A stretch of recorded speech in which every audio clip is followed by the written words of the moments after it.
Well, I was born in Egypt in 1948 in the city of Alexandria. But I'll say immediately, although with great sorrow, I'm not an Egyptian. A lot of people assume automatically that if you're born in Egypt, you're Egyptian. The sad thing about Egypt is that you're always a non-Egyptian if you're not by blood, which is a problem, but never mind. I'm born from a family of my father's side were Belgians. They immigrated to Egypt in the 1890s. And my mother's side, Maltese. Alexandria had a very, very large foreign community, about 250,000 in the post-war, in the 1940s, 50s. Big cosmopolitan city. It has always been a cosmopolitan city from the day of its foundation by Alexander the Great. But it regenerated itself in the pre-war days, mainly because of the establishment of the modern Egyptian state after the Napoleonic invasion. And many, many foreigners came to settle there. I'm 3 generations in Egypt. And so I grew up there and went to school there and went to an English school. I left when I was 19 and I went to England. First with a little stop in Switzerland where my brother was living. And I came to complete my studies, which took me till 1973. In those days, in my family, you either became an architect or an engineer. It was the route that we took. I decided to go into construction engineering. I did it at the Southbank Polytechnic in London. And that's it, you know, I was ready to do a career in the construction industry, which in a curious way, I found myself taking overseas jobs. Partly because I wanted to travel and partly because I spoke languages. I spoke Arabic fluently, so it was easy for me. In those days, there was a big boom in the building industry in the Middle East, the oil boom, and so it was easy to get good jobs. And I started off with going to Oman. I was there for 5 years. Eventually, I found myself in Saudi Arabia on a very senior posting. I was 33 at the time. And quite frankly, minding my own business in Egyptology. I mean, it wasn't my thing at all. I had a vocation like everybody else. I got interested. I read books about the pyramids, but that's about it. Until as things happen. I call it my. Although I don't compare myself to Isaac Newton. I still call it the apple that fell on my head. And I'm a great believer that things occur all the time, but we just don't pay attention. Everybody knows about the apple that fell on Newton's head. I don't know if it's a true story or not, but it typifies the reaction of one man who asked the right question: why did it fall? I happened to go to Egypt from Saudi Arabia to visit my mother, who was still living there, and I took a diversion before going to Alexandria. I went to the Cairo Museum. You know, when you live in Egypt, you just don't do these things. You know, tourists go and see the pyramids, not the Egyptians. So it was an odd thing for me to do, but I don't know. It's something took me there, and I went into a room where they kept the relics of the pyramid builders. It's very little, as you may know, very little has been found of the great pyramid builders. And there was on the wall a picture, a photograph, a very large photograph, taken by the Egyptian Air Force in the 1950s, which showed a direct overhead of the 3 pyramids of Giza. And I recall I had in those days, I'm talking 1981 here, 82, I can't remember exactly, where, you know, there was no internet, there was no fax. I mean, you know, the faxes were being introduced then, you know, so a very different world. And it sounds strange for us to say, you know, I was surprised to see an aerial photograph, but you didn't see aerial photographs commonly in those days, let alone satellite photographs. So to me it was a novelty. I mean, I'd never seen them from the air that way. And I had an old, well now it's old, I had a nice Olympus camera with a black and white film in it, and I took a picture. And that was it, I returned to Saudi Arabia, developed, and I had forgotten about it until I developed the film. And it just was one of those things. I was surprised that nobody had raised that question, like Newton's question. I saw 3 pyramids, 2 very large ones. They were clearly on a diagonal line. The base of the pyramid is a square. So you had 2 squares running along a diagonal. The 3rd pyramid was much smaller, which in itself was intriguing, and offset to that line, to the east or left side. And that was it. I asked the question, why did they do that? The question that first nagged me was why the 3rd pyramid was smaller. All I had read about from Egyptologists was that these kings who built pyramids were megalomaniacs, and they mobilized their country, and they were, so why would the 3rd builder advertise a smaller pyramid? Because it's called a small pyramid. I mean, it's diminutive. People who go and see the pyramids of Giza, they say, oh, 2 big ones, 1 small. It's not small, it's 65 meters high. But if you put it next to these giants that are 140 meters plus, then it does look small. I'll give you, I'm thinking of an analogy. I mean, I'm a rather tall guy. I'm slightly over 6 feet. But I have my nephew, who, believe it or not, is 7 feet 4. He's a basketball player. And when I go next to him, I look small. I really look small. It's embarrassing. I have pictures with him where he actually lifts me. So why would a pharaoh want to advertise that he was smaller? So the explanation for the Egyptologists, they didn't have the resources. How did they know they didn't have the resources? He died early. That makes sense. How did he know he was going to die early when he started building his pyramid? And that kind of strange, it didn't make sense. And then I thought, how do you make it fit? I mean, how do you explain that there's a smaller pyramid there next to 2 big ones? And the only explanation that came to mind was that it wasn't an ego problem. It wasn't built by a pharaoh who had resources problems, or he was going to die early or whatever. It was a plan. It didn't belong to an individual pharaoh. It was an overall plan, which seemed to be the case. You had a site with 3 monuments of the same design, 2 almost of equal size and a smaller one. It reeks of a plan, so I thought, okay, that can explain it. It's not a smaller pharaoh or a weaker pharaoh. It's part of a plan, and it had to be small. The question is, why did it have to be small? The answer was obviously in what is the significance of this monument, and that I agree. I agree with the Egyptologists. There's no doubt at all that they are religious monuments, but religious in the context of the builders. And you have to get into the context of the builders. Now, one of the strange things about the Giza pyramids is that they're there, they've been there for thousands of years, but they're silent. There's no inscriptions on them, nor inside nor outside. Which in itself is another mystery. The egomaniac pharaohs who built those pyramids didn't bother to tell us that they built them. It's like, I always say, it's like me being a writer. I mean, I'm not an egomaniac, but I'll get pretty upset if my publisher doesn't put my name on the cover. It would upset me.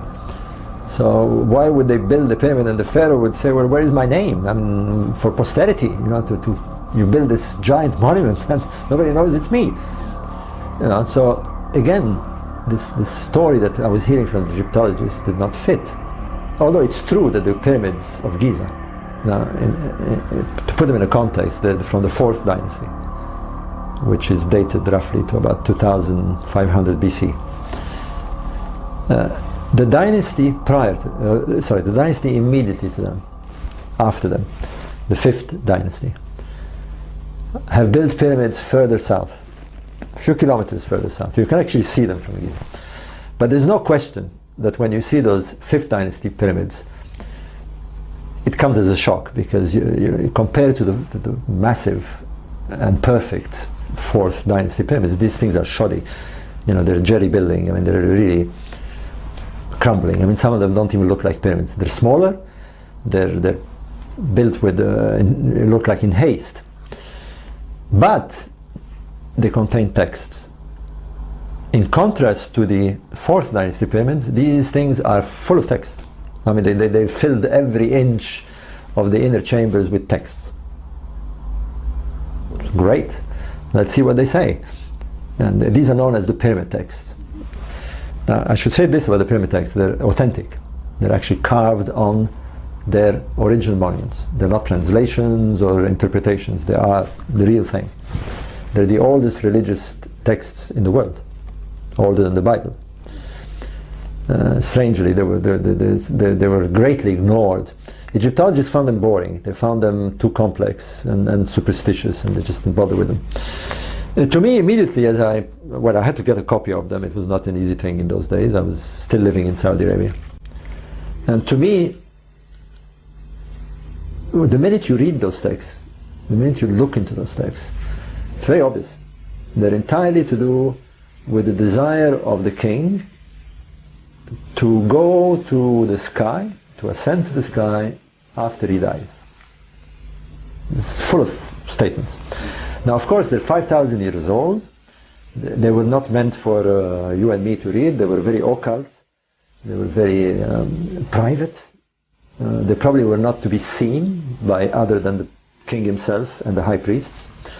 And they were sealed inside the pyramids. So, no wonder they're complicated.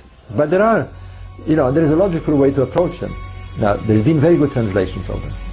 And, today we have some excellent translations since the 60s. They were discovered, by the way, in the 1880s. So prior to that, Egyptologists would say the pyramids are mute, they don't speak, Well, here they are, they were eloquently filled with texts. And you can categorize them I've done this. I mean, what I did was take what I call direct statements. I mean, the king goes to the sky, that's no ambiguity, The king wants to become a star, and so I put what was direct statements, then what I call second level, third level, where it finally gets very obscure, because they use metaphors that we don't know what they mean. Now, as an example, because, we accept metaphors for granted when we know them. I mean, when we read the New Testament, for example, we say the Lamb of God gave his blood. So if you don't know who the Lamb of God is, you really don't get it. So, you've got to realize that they do use metaphors like this in these ancient texts, and there's a point where you have to abandon it. You just can't get through. But there is no doubt that when you read those texts, the king wants to go to the stars. He wants to become a star. He wants to join his father in the sky. They believed that kings believed that they were the sons of Isis and Osiris, the original founders of their civilization. And that Osiris, after his death, became a constellation, the constellation that we call today Orion. And there he created a kingdom, if you like, for the dead, for the kings. And the kings wanted to join him there. Basically, today we would say it's impossible. We would, unless we build this starship and whatever. They didn't think like we do, and that's where you have to spend a lot of time with these texts. Now, I'm jumping the gun here because I want to tell you what happened that led me to look into all this deeply. Now, I stumbled after my return from Egypt. I'm sort of catching back the trip. I stumbled on a passage of these texts not a full translation. There was a friend of mine who had a coffee table book, and the luck of the gods would be that it mentioned the king wanting to go to the constellation of Orion. And it kind of stayed in my head. So I had this picture that I saw, you know, the pyramid, the little one offset, and then this statement. And on one occasion I was in the desert camping with a group of friends, and one of them, a French friend of mine, was a navigator. And that's again before the days of GPS and all this stuff. And he would use the stars. And he explained to me, I mean, very bright sky on that particular night. And he said, you know, if you look at Orion, you see the central stars. Orion is like a rectangle, it's 4 bright stars. And in the middle is the famous belt, 3 stars. And he said, if you draw a line backwards, you'll pick the position of the rising of Sirius. Sirius is the brightest star in the northern hemisphere. Once you've got Sirius and you know its bearing, that's it, you know where to direct yourself. And then, just like that, it's one of those, that's where the apple came. You know, he looked again at the stars, and he was a bit apologetic. He said, no, you know, I said they were in a row, but they're not in a row. There's the 2 bright ones are in a row, and the little one on top is offset.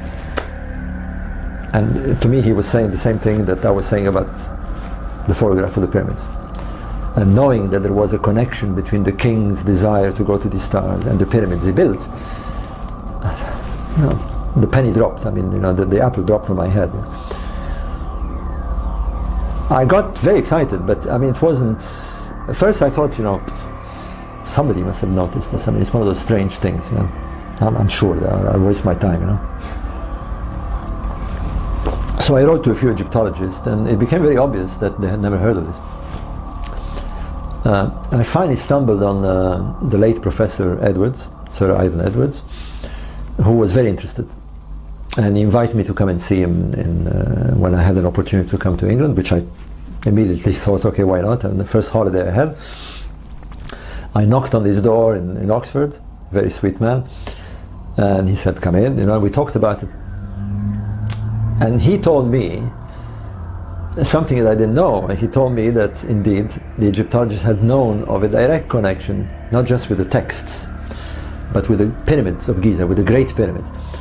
That inside the king's chamber were shafts, narrow shafts, and one of them had been worked out by Egyptologists and astronomers to have pointed to Orion's belt at the time of the construction of the pyramids. And I thought, well, there you are. I mean, you know, what more do we want? You know, and as I got more into this subject, I discovered something else, which to me was utterly puzzling, because the Egyptologists insisted that the kings who built those pyramids were following the sun cult, that they believed that the pyramids were solar symbols, that they represented the rays of the sun shining down or something like that, or staircases leading into the sun.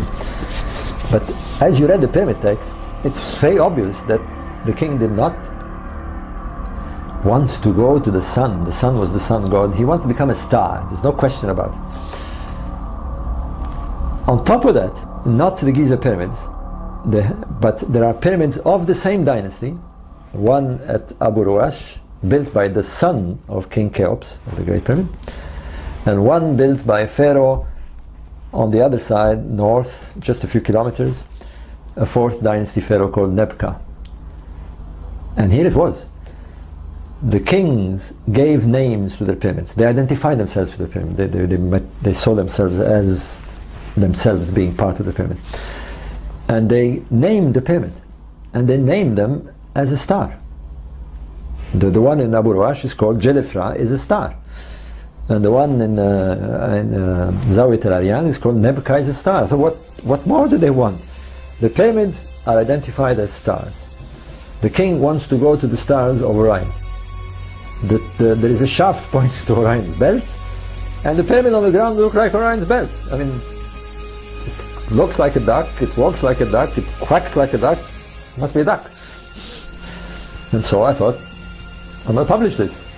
And I did. I mean, I eventually, through contacts with Professor Edwards, I published a an article in, actually a series of articles in 1987 to 89. And that's it. I mean, I thought I've done my job, you know, I've downloaded it from my mind and let them do what they want to do with it. But I wasn't satisfied. I mean, nothing really happened. A couple of letters here and there, you know, but that was it. And I thought, this is strange. I mean, this thing is too important. And you know, it sounds strange for me to say this now, but and I'm much older and I'm much more calmer about these things. But at the time, it's hard to explain, but I felt it was a kind of responsibility. I just could not accept that I'd die and I wouldn't have brought this thing out. You know, it just bothered me, and I had to do it. You know, I had to really push it. And so, well, long story, one thing led to another, and eventually I found myself a publisher. And by the luck of things, at the time when I was about to get started with writing this book for a publisher, a German engineer, Rudolf Ganterbrink, explored the shafts of the Great Pyramid. And he found a little door, it's a famous little door at the end of one of these shafts. So there was big news about this, and the whole thing took fire. To me, it was one of those huge 360 degrees situation. I mean, from one day to the next, I became the star pyramid man. You know, my life changed completely.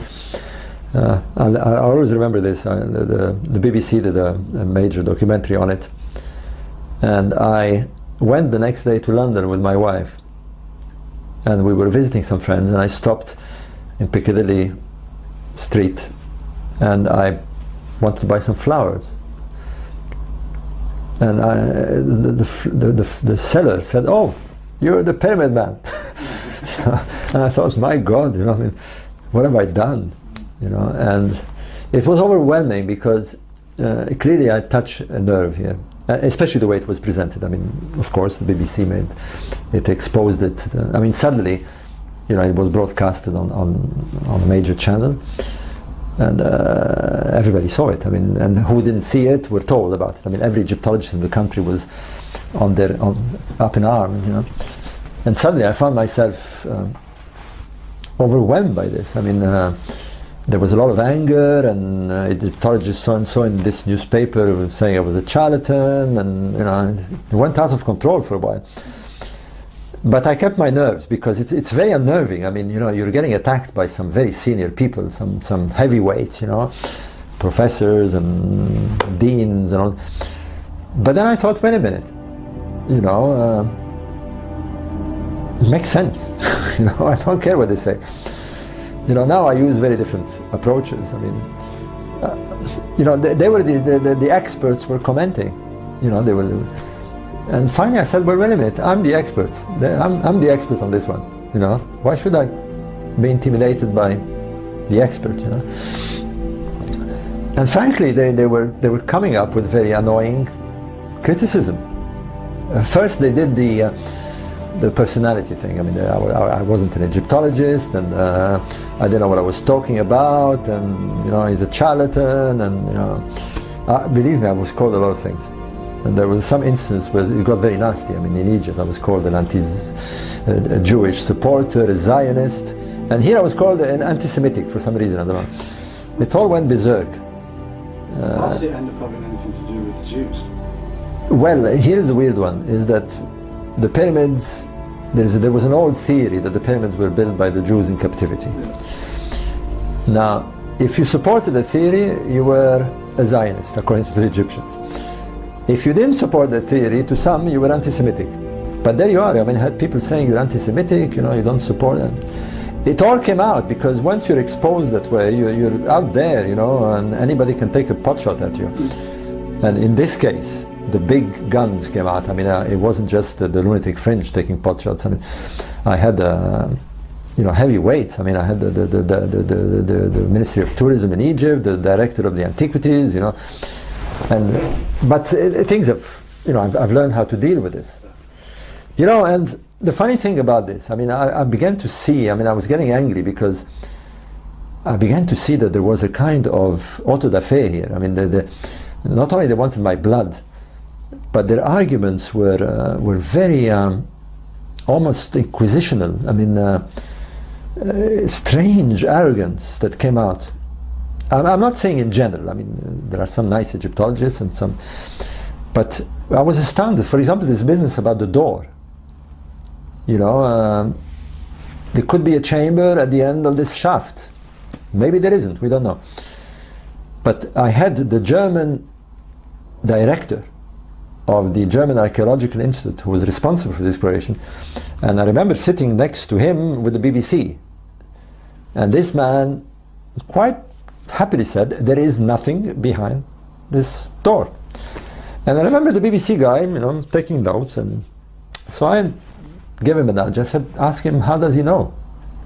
It didn't occur to him, because it's funny how it doesn't occur to people to ask these authorities. They take them for granted. So I said, ask him how he knows there's nothing behind the door.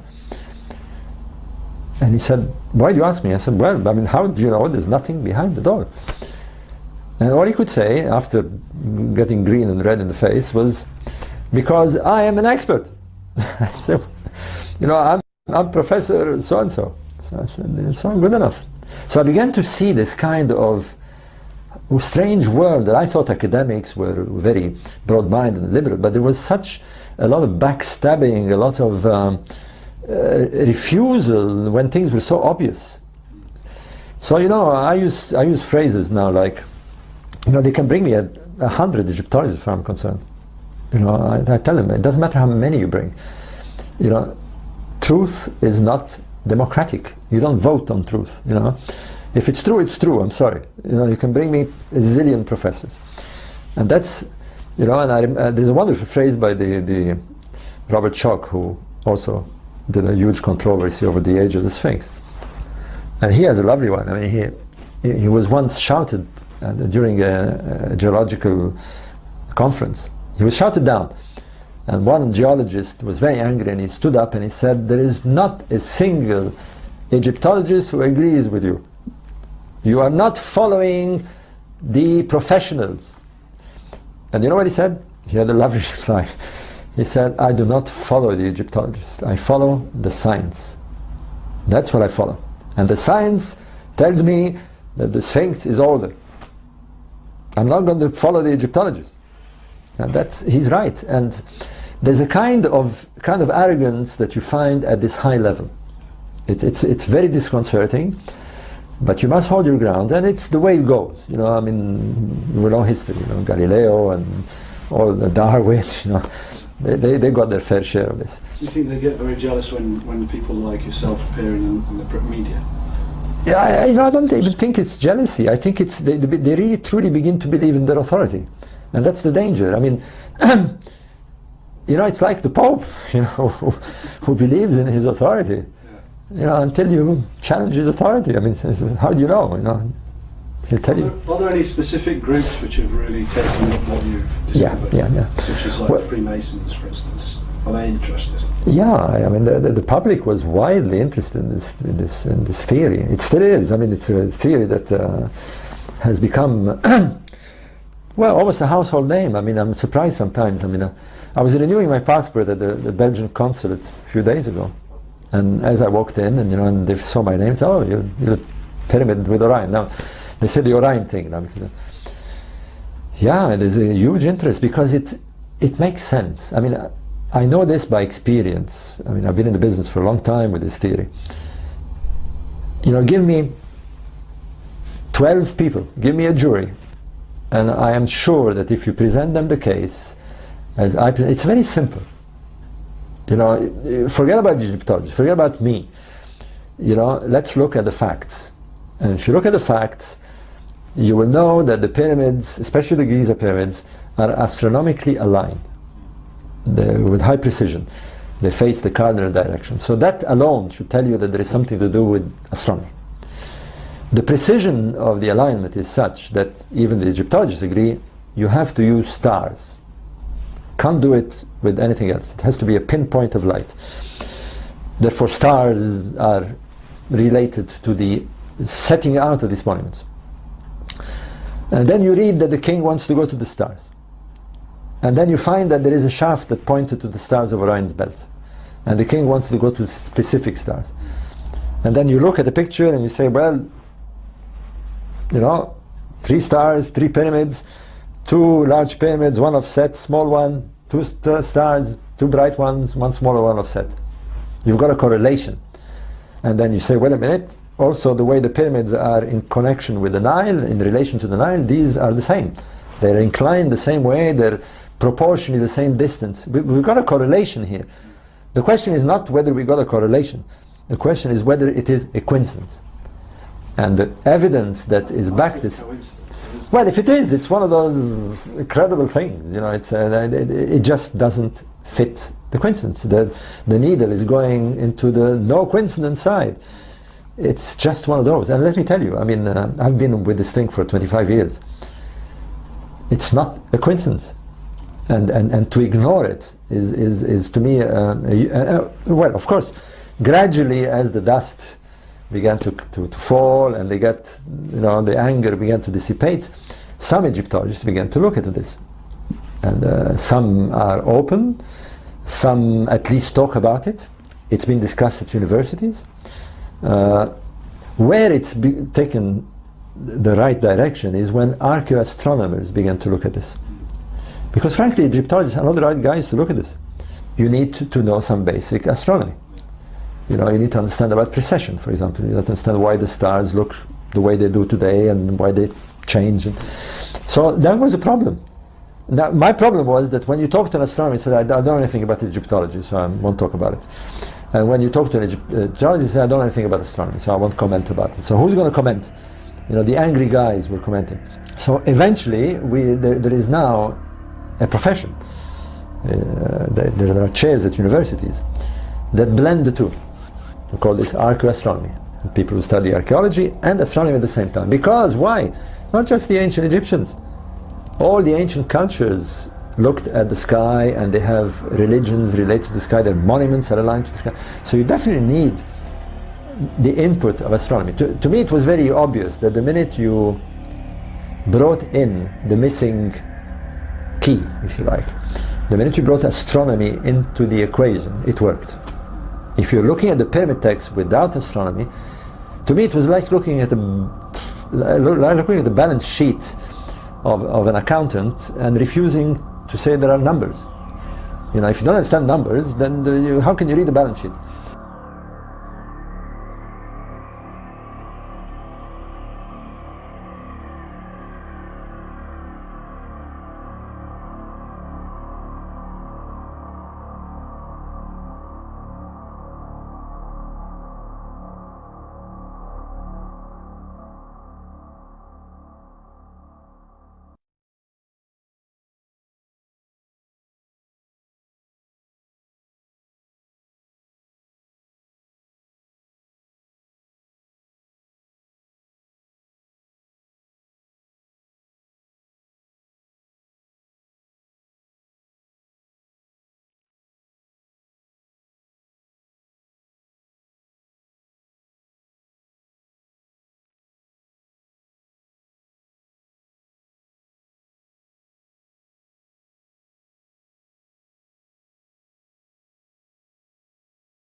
There is a kind of problem in our culture.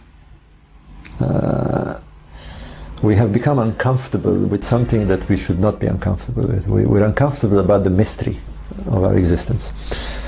Scientists feel very uncomfortable with this. They felt uncomfortable discussing my theory, which is a very logical theory. We're not talking about aliens here, we're not talking about paranormal, we're talking about people who wanted to design a cemetery representing that sky zone that they wanted to go. There's nothing crazy about it.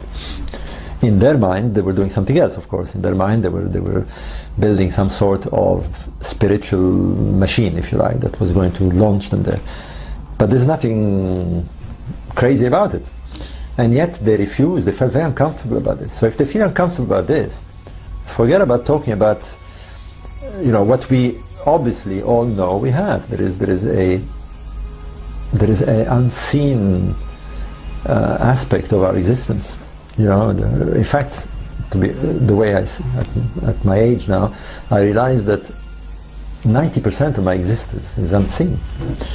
It's all going in here somewhere. There is a mystery. There's a great mystery, and we're part of it. And we really don't know. I mean, the other day I was, a couple of months ago, I was invited to give a talk at the Theosophical Society. I'm kind of digressing here to answer your question, because I went to give a talk at the Theosophical Society. I've got a very good friend who you might be interested in, John Gordon. You know John Gordon, the writer, and I'll tell you about him later. Anyway, John Gordon, who is organizes these events, asked me to come and talk. I came from Spain especially to give a talk. And I decided to talk about the cosmology of the ancient Egyptians. I remember I got an immediate reaction from a professional saying you shouldn't call it cosmology, you should call it cosmogony.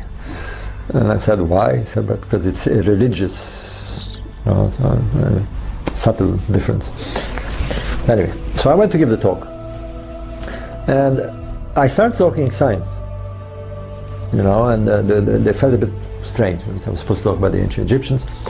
And I tried to put everything in a context in something like 5 minutes. I'll try and do it for you here, because we tend to forget this. The thing is that we have two errors here. One is that we are uncomfortable with what we think is the, you know, the wooji-booji stuff, you know, the voodoo stuff, you know. But we shouldn't. We should feel, on the contrary, we should feel at ease with this. The other is the huge problem we have in our way of thinking is that we externalize the thinking. We think we're going to find the answer somewhere. Now, the funny thing is that we have the answer. You know, we are actually made from the original source. It's true. You know, that fragment that blew up 20 billion years ago is somewhere in you. A piece of it is in you. We're it. You know, and we forgot to internalize our search.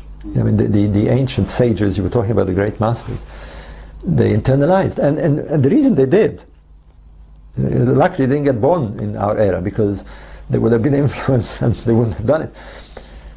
When you don't have a technology, when you don't have a scientific technology, but you have geniuses. You know, that's the funny thing about when you study history, and ancient history and prehistory. You know, it's very annoying when you read that they were supposed to be primitives. There is no reason why there wasn't Einsteins and Newtons and geniuses. They were, but they didn't have the scientific technology. They had the same brain, and they used that brain to internalize. They tried to explain somehow their existence by searching inside. And for all we know, they probably arrived closer to the answers than we will with all our technology. So, to answer your question in a roundabout way, yes, I believe in the mystery, and I believe that for some reason I saw this thing. It's as if the king believed that he was going to return to the point of origin, where it all started, and rejoin his clan of gods.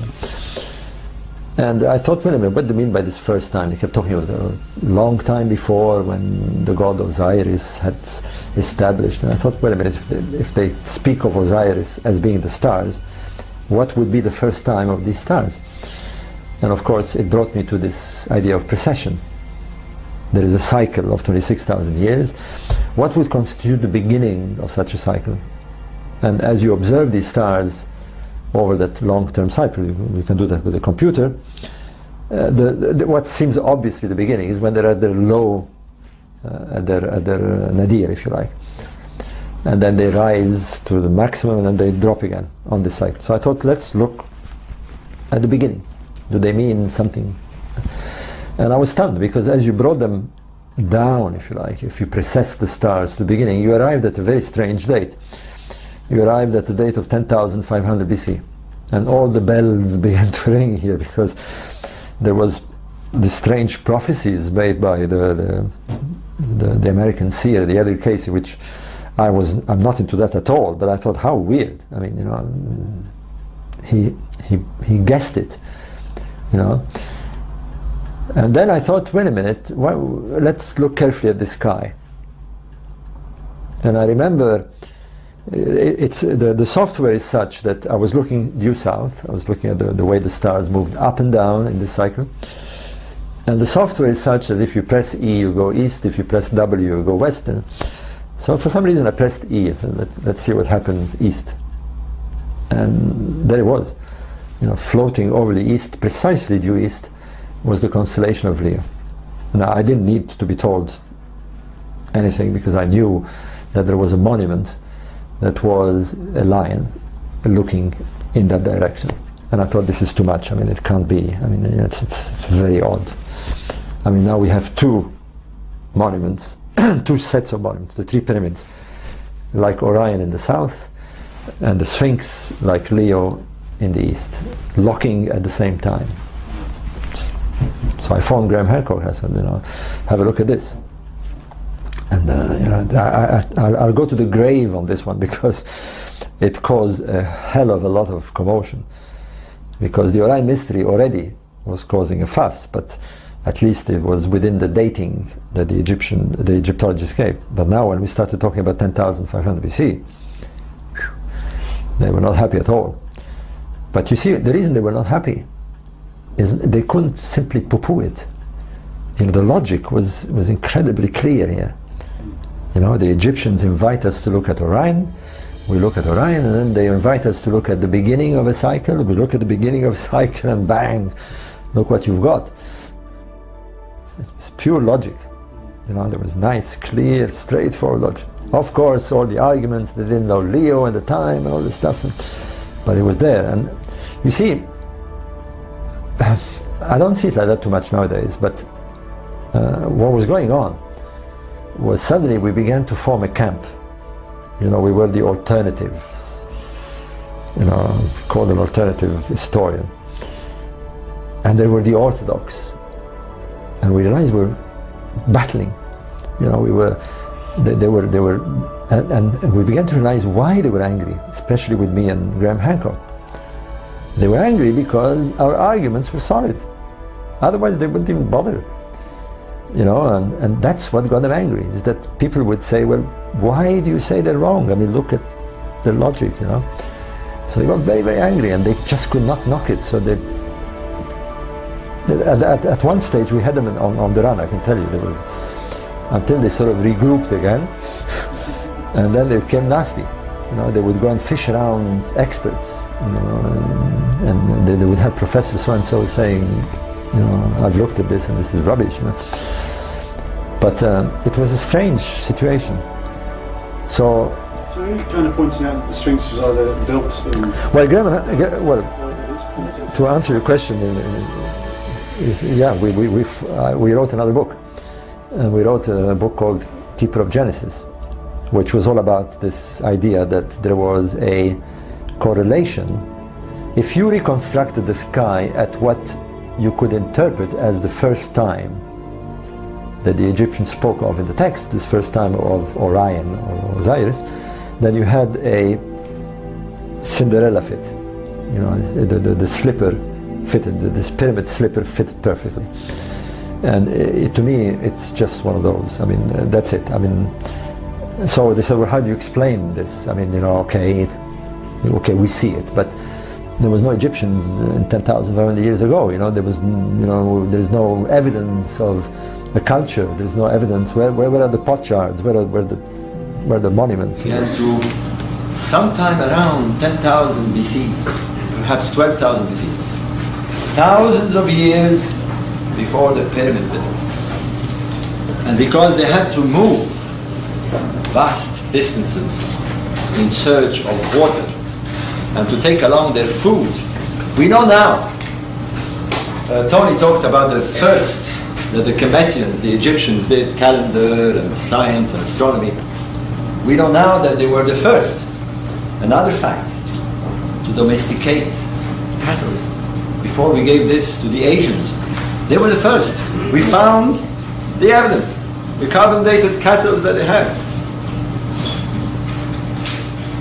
They domesticated cattle because they had to move. They had to carry their food, their live food, the cattle became walking larders. Drank the milk, drank the blood, and walked with their cattle. But they had to roam this vast distances, this huge area, immense, what we call the Sahara today. And they had to know where they were going. And they had to know when they had to go. Because the water that they were seeking was temporary. The monsoons that still occur in Central Africa that caused the Nile to flood today would reach that northern part, that southern part of Egypt, and would drench the Sahara and cause temporary lakes. And these lakes would stay for a while and the water would sleep underground. So they had to know where the lakes were, and they had to know when to go there. Because if you got there before or after the waters, you were dead. Let me tell you, I did the trip. I took the adventure. I went to meet the ancestors. And since I've now said this, and we want a bit of encouragement here, Tony, Browder and myself, and the man that was sitting with us, who is my publisher, who is a half-brother, by the way. He's married to a Senegalese lady. Third generation is in the United States. And we're talking about a project to write that book. To write that book that we hope your children and your children's children will have. Put the whole thing together.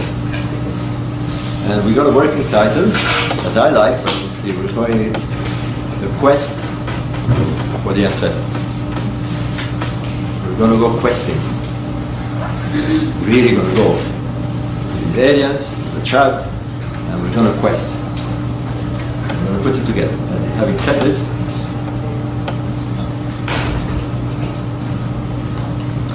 they had to learn how to navigate. They were beginning to find themselves in a sea of sand. You're going to see it. Thousands of kilometers of dunes and rocky mountains and canyons and flat deserts. Flats so flat that you can take your four-wheel drive, put it in gear, and sleep for an hour, and the car still is riding, and you hit nothing. Amazing place. This huge zone. And to do this navigation, do it here. They had to look at the stars. Like Christopher Columbus. Christopher Columbus did not invent navigation.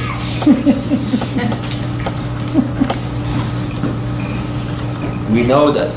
We have the evidence of this. You're going to see what they left us. Amazing stuff. They left us the equivalent of prehistoric GPSs in the desert.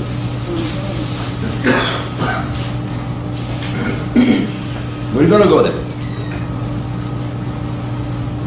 Before I do that, I want to raise the questions that were raised sometime about 15 years ago when we investigated, and I say we, there were a team of about 4 of us. They called us the 4 horsemen of the apocalypse because we were really annoying the Egyptologists what we came up with. We came up with some strange, shocking results when we investigated the necropolis of Giza, when we investigated the pyramids of Giza and the Sphinx. Because the question that was raised there led us finally to find these ancestors. Giza. The picture taken from a balloon in 1872. The reason I know that is that the flood water that you see here, flood water that you see here, does not happen anymore. A barrage, a dam, has been built in Aswan, way up the south, and has stopped the floods. They still occur, but they don't pass down into Egypt. The pharaohs would have been really shocked with this. We interfered. That's what white man does, actually. They changed the course and the cycles of the Nile. The sacred Nile, the pharaohs would have gone bananas. Honestly. Nobody was supposed to touch this.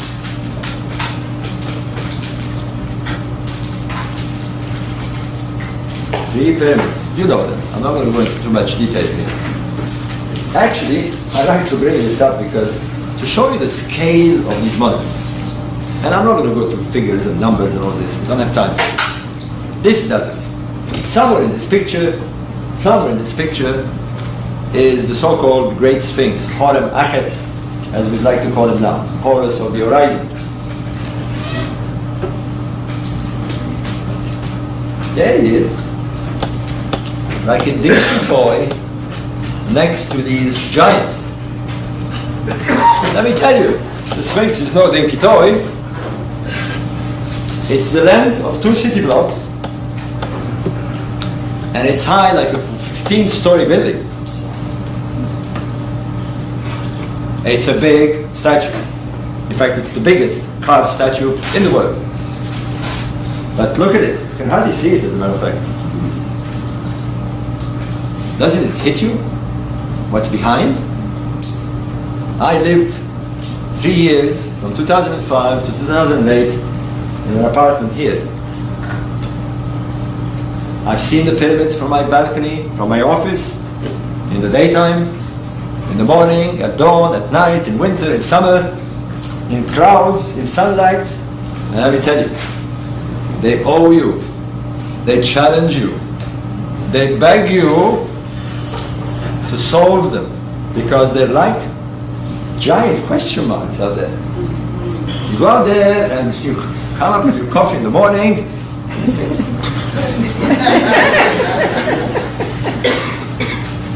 Who put this there? When? Why? You'd think we'd have the answers. Well, one of the great mysteries of these monuments, they do not contain any inscriptions. Nothing. Nada. Zero. None. Like Genesis, Robert Bauval and Dr. Thomas Brophy, PhD. If our publisher would say, listen, we're going to publish it like Genesis, but we're not going to put your names in that. Yeah. I get a bit sore, a bit pissed off, no? What do you mean? I've went through all this work, and you're telling me people are not going to know that I did this? They went through all this work, and they didn't even put their name on it. Isn't that a mystery? Not even the architect. He didn't even put a graffiti saying, hey, it's me.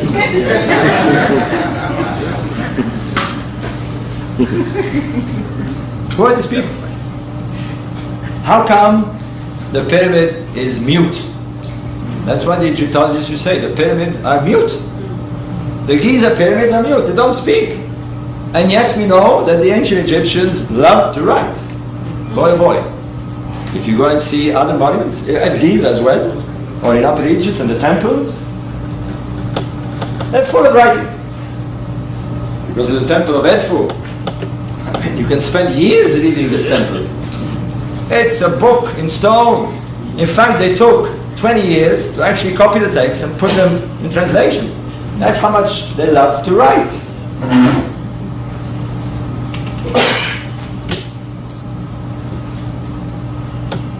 The pyramids are mute. No, sir. They are not mute. As a matter of fact, they speak eloquently. They speak a very, very intelligent language. They speak the language that very intelligent people who understand that if you're going to talk across, not space, across time, You're going to speak in a language that everybody, no matter who they are, if they're smart, you're going to understand it. The language of science. This pyramid, these pyramids, in particular the pyramid of Cheops, has science in it. It's aligned perfectly to the cardinal direction.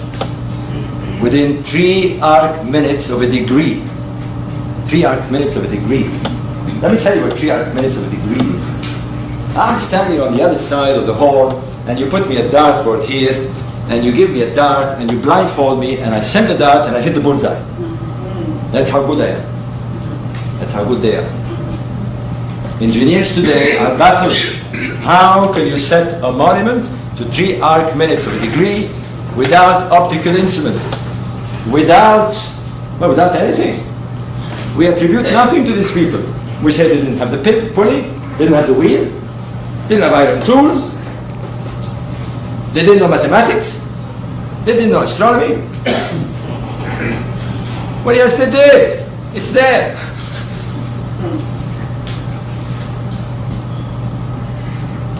It's so annoying. It's so annoying. So I came in the early 1980s, having seen these monuments. And every time I went there, I said, these are tombs, you know, on the pharaohs, they built tombs, and they were megalomaniacs, and I didn't see this. And the more I read about them, 3 arc minutes of a degree, precise measurements, the slope of the pyramid is so accurate, so precise, that you can be sure, whenever you measure the slopes on the monument, it is precise. I'm a construction engineer, my brother is an architect, let me tell you, we wouldn't know how to do this even with optical instruments. And then they tell us, you know, they carry blocks on 2-ton blocks, you know, 100 meters up. I've climbed the pyramid. I had to stop about 20 times before I got there. I was carrying nothing. You know, Egyptologists tell you this stuff as if it's okay, you know. Well, you know, you can say anything and you can write anything until you test it, until you go there. They're even telling us stuff about the desert. They haven't been there. It's only when you're there that you understand these people. When you are in the desert and look at the stars and you know why you're looking at the stars, you understand them. Brother Tony went there and he's there. He's digging with his own hands.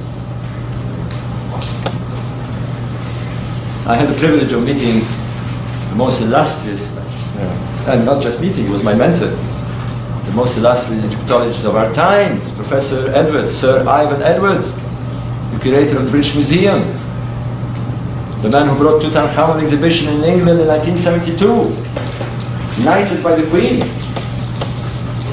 And he wrote about how the pyramids were constructed. It's about 4 pages at the end of this book. Today, if I was going to write about how the pyramids were constructed, I don't even know how, I would fill a room full of documents. Have you ever seen a building project for a tower like the Millennium Tower, for example? Go to their office. It's full of drawings and specifications and engineers and calculation. You don't do this in 4 pages. You know, they pull the stones and they put them up. They put them. Nonsense.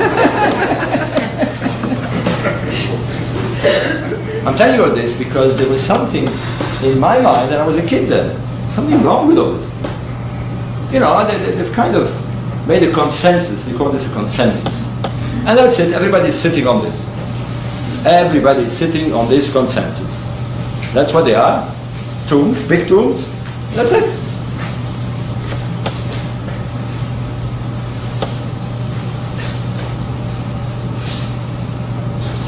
I love to share this story, and I think I have time, so yeah.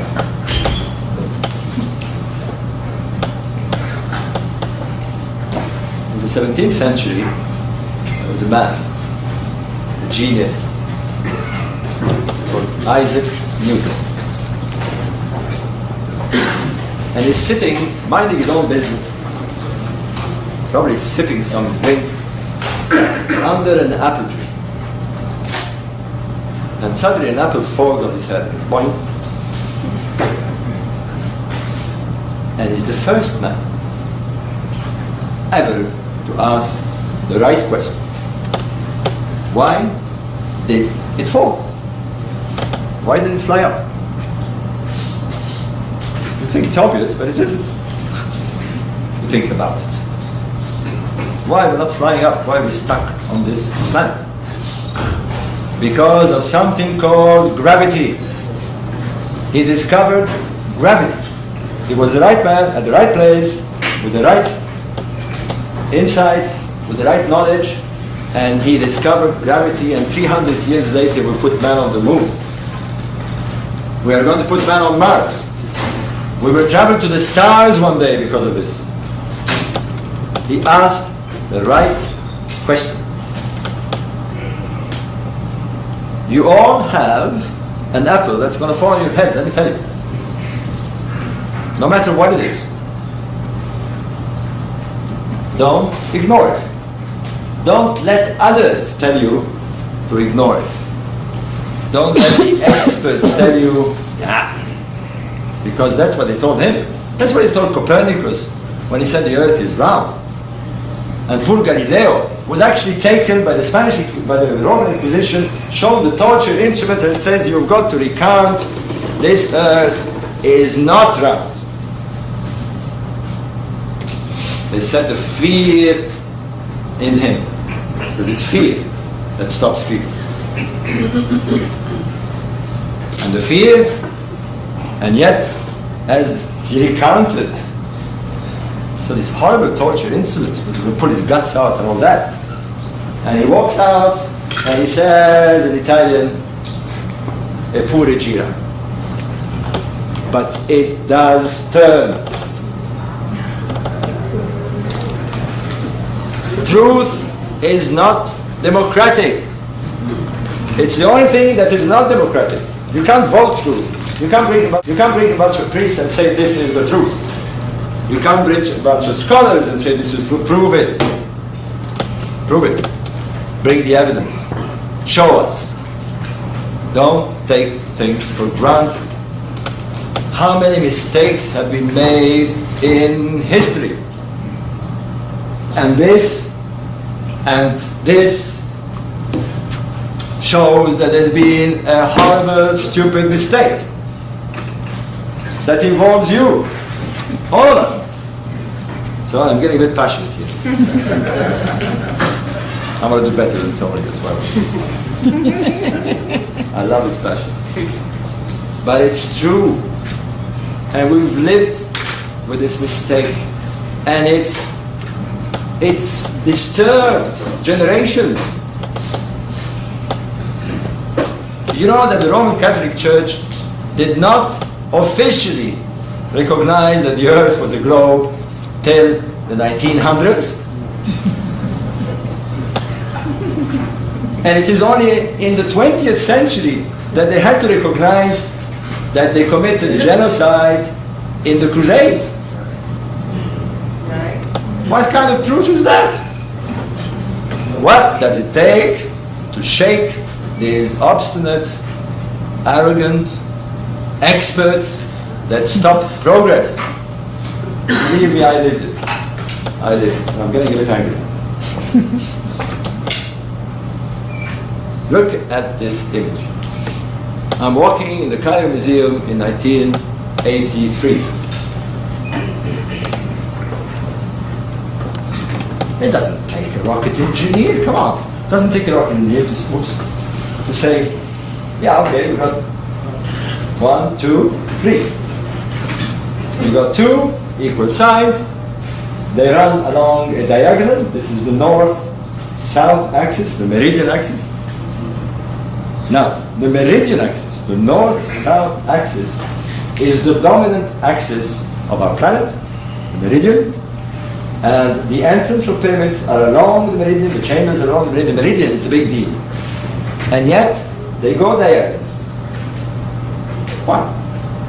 And then, more annoyingly, they set a third, smaller pyramid offset. You see? You know this feeling when you're having dinner at somebody's place and you're sitting on the table and you're looking across the wall and there's this painting which is a bit like that. Huh? You can't wait for your host to go and make coffee and you go.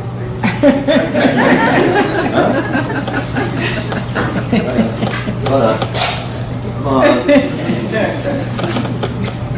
Yeah, you can see the anomaly. We call these anomalies. Yeah, you wanna. Not only you want to do this, you say, well, wait a minute, why is it smaller? Let me tell you, this pyramid is not small. It is 65 meters high. 65 meters high. It's not a small pyramid. But when you put it next to the other two, people call it a small pyramid. Right? Why would a pharaoh, who is supposed to be megalomaniac, they tell us, would want to advertise for posterity that he was small? That he was not as important as the other two. The architect said, sorry, King Menkaura, no. You are not as important as the two other guys, and all we can do for you is a small pyramid, and we're going to offset it as well. King Menkaura, the megalomaniac, takes the architect and says, listen, send this guy to the gallows. Get me another architect here. What's this? Right? But all this rubbish about King Menkaura and King Cheops and King Khufu, Cheops, King Khafra. You know, they come and one says, I plonk mine here and I plonk mine there and I plonk a smaller one there. If you remove the ego issue, if you see this, and this is the leap of faith, the leap that you have to take sometimes. If you see this, and it's obvious, if you see this not as three individual pharaohs coming to plumb that pyramid on the same side, it is a project. It is one project. Menkaura did not have an ego problem. He completed a project. He was very happy to complete a project. So what is this project? Well, we said there's no texts. Fourth dynasty, supposedly 2500 BC, built these monuments, but no text, mute. However, you go to the fifth dynasty. Tony spoke about the fifth dynasty. That's where the texts were taken from, the pyramid of Unas. Remember? In the pyramid of Unas, there are the pyramid texts. At Saqqara, there are 5 royal pyramids of the 5th and 6th dynasty that we call pyramid-bearing texts. They are the oldest texts, religious texts in history. They are authentic. They are carved in stone. You can go and see them. They're not translations of translation of the King James Bible and all that stuff. This thing is the real thing. Well, what do they say?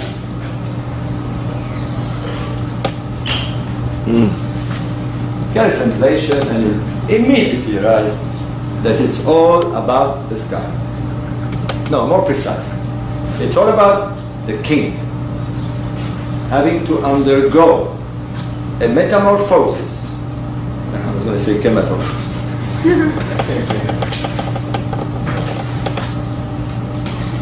To change his physical body so that he is reborn into an astral spirit, so that he can depart, he can ascend to the sky, to join and become the companion of Orion.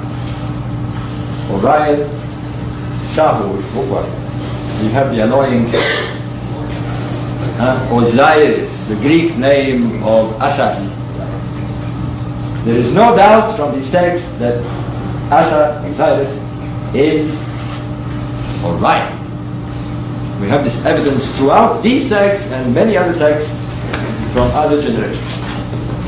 You'd think that this would induce our Egyptologist friends to take a look, rather than say this is hocus pocus, you know, some superstitious priest telling us a lot of superstitious stuff.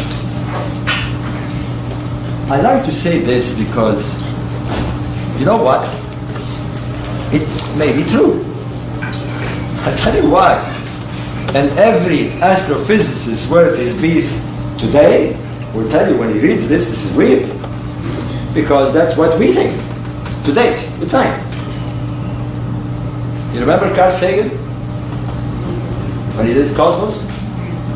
He said a wonderful phrase. He said, "We are star stuff." We are star stuff. We are star stuff. There's no superstitious stuff. And now we know that in most likelihood, a star in the nebula of Orion blew up 5-6 billion years ago and came the bits and pieces and rotate around another star, our sun, and it formed the planets. And we're it.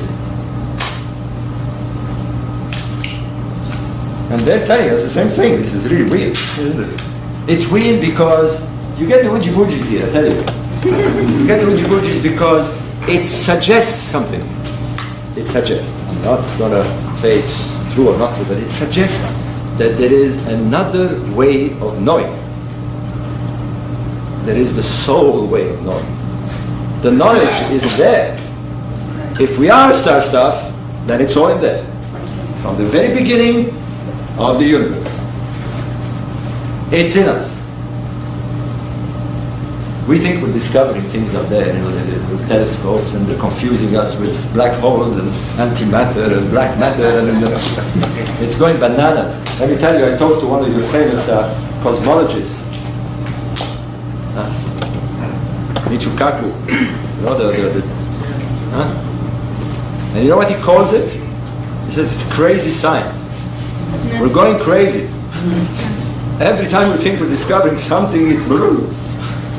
We're discovering stars that are older than the universe. It's like finding children that are older than you. They're confused. They're trying to solve the mystery outside. And they're confusing themselves and confusing us. We need to seek. We are equipped to know. We are part of this evolution where star stuff become conscious of itself. What a wonderful way of looking at ourselves, because your ancestors said this, and they built their whole edifice, their whole civilization on that basis, and they called it Ma'at, the cosmic law.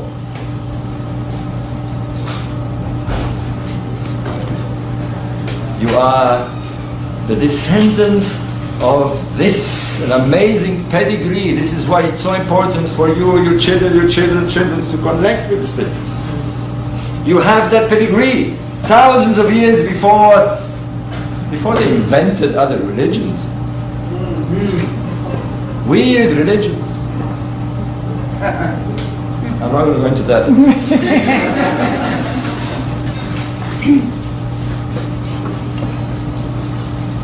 This is where it begins. This is the source of it all. And indeed, the Egyptians have a wonderful name. These Kemetians have a wonderful name for when it begins. They actually say Zep Tepi, the first time. We're going to hunt the first time. First in theory, then in fact. Are you enjoying it? Yes. I'm very silent, you know. Come on, give me some encouragement.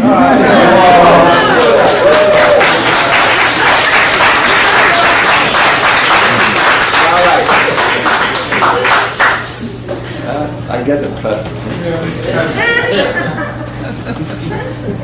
Actually, I'm enjoying this. I like when I have time. I like to do it properly because it's hard to do this. This is just a lecture.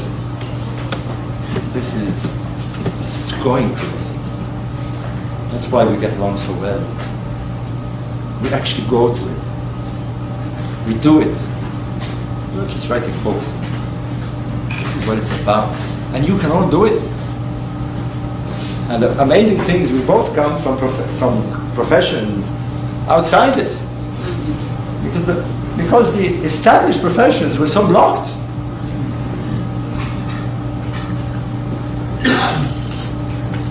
A great pyramid, the Mir of Mirs. For those who has been there? About very few, huh? Yeah, I know you've been there, come on. We're looking through of course, graphic representation. Let me tell you, this is 1,000th reduced pyramid, right? If we were going to draw it to the normal scale of architecture, we usually use a 1 to 500 scale. We would need a drawing that's about half the size of this room.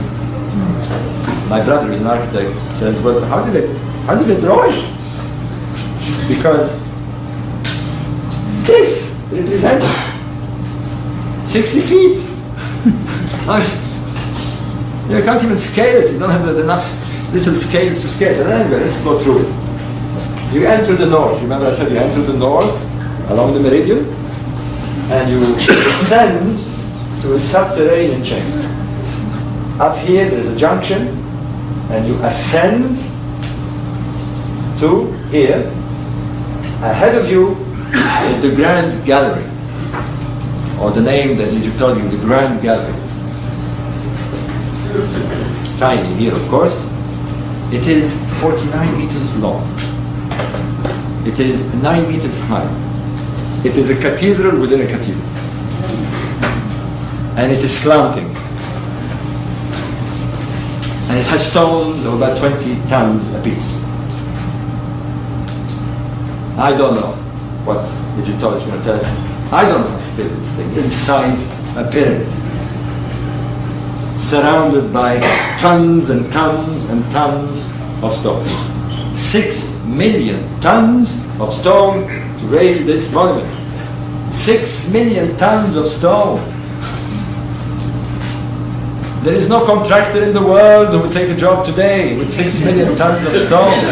They wouldn't even know where to find them. I don't know if you saw this program, National Geographic, very annoying program they had about 2 weeks ago, where this guy tried to price the Great Pyramid. Did you see it? It's terrible.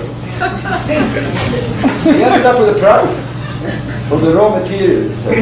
How much was it? Actually, he came up with one. Well, it depends what you're going to do with it. Like he came up with 7 billion if you're going to bring in Central Park. They actually did a project to calculate what it would cost to bring it to Central Park so they could sell tickets. I'm not joking. This is white man. They want to exploit everything. Honestly. The guy actually did a calculation on National Geographic to price what it would cost to bring the pyramid to Central Park, and they worked out how much money you could make out of it. Apparently it takes 15 years to break even, and then you make a fortune. So you might as well invest, not in Wall Street, in the pyramid investment project. Isn't that crazy? This is not stone. This is a message from stone. This is a legacy. You don't sell this thing. You don't buy this thing. You don't price this thing. Everything has a price. Human life has a price. Well, I know Brother Tony is saying, come on, get to the Black Genesis stuff now. Yes, sir. Come on, get to Because I want to get you to the point here. You know, we live in a rush society. You know, we want fast food, we want fast answers. No. Our ancestors took their time. There's things you can't rush. You can't rush knowledge. can't rush learning. It's a mistake. Anyway, in 1964, there are these shafts. Maybe I should go back one. These shafts from the so-called Queen's Chamber. Or not with the Queen or not. The Queen's Chamber and the upper chamber, the so-called King's Chamber, and they shoot along the meridian. Southwards, 2 of them, northwards, 2.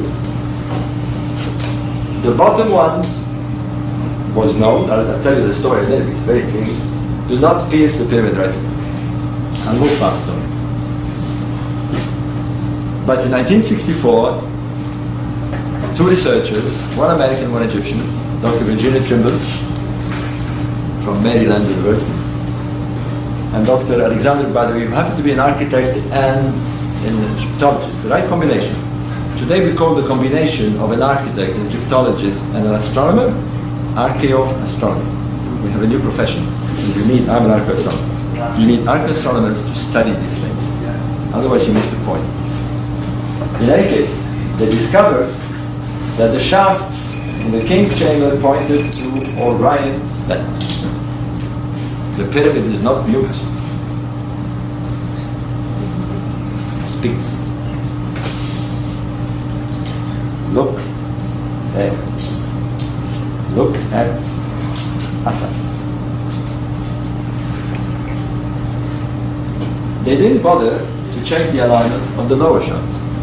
Here is where the so-called experts can be a lot of trouble, really, because they told them, nah, the lower chamber and the Queen's Chamber were abandoned. Why were they? Because they couldn't explain why there would be 3 chambers if it's supposed to be a tomb. So they had to abandon the other 2. So convinced and so convincing they were to Virginia Trimble and Alexandria that they bothered. It would have taken 5 minutes to check the alignment of the lower chamber. In 64. They had to wait till 1987 when I said, well, why not?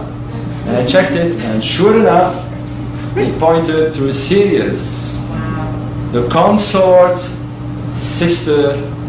Actually, you know what? They used to call themselves brother and sister when they got married.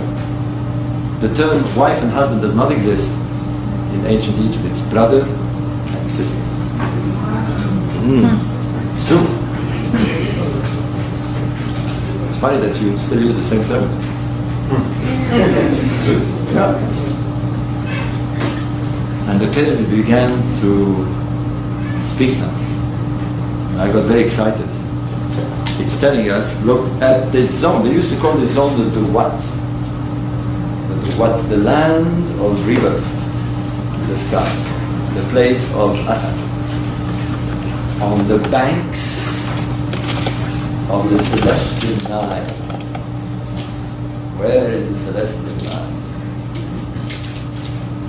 If you were to strip the pyramid and see through, you would see this at the time when it was built.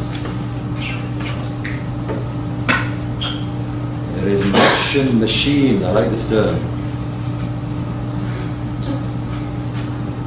It's the hardware of a resurrection machine. It's the metaphysical computer of rebirth.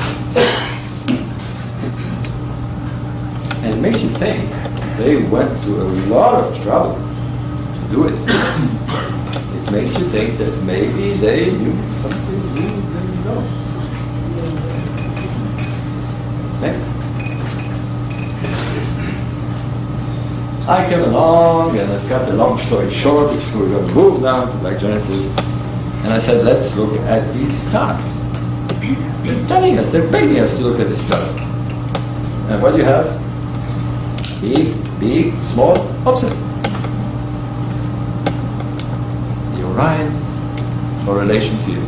It's published in 1987, and published in a book, the Orion Mystery in 1994. And boy, hell broke loose with the Egyptology.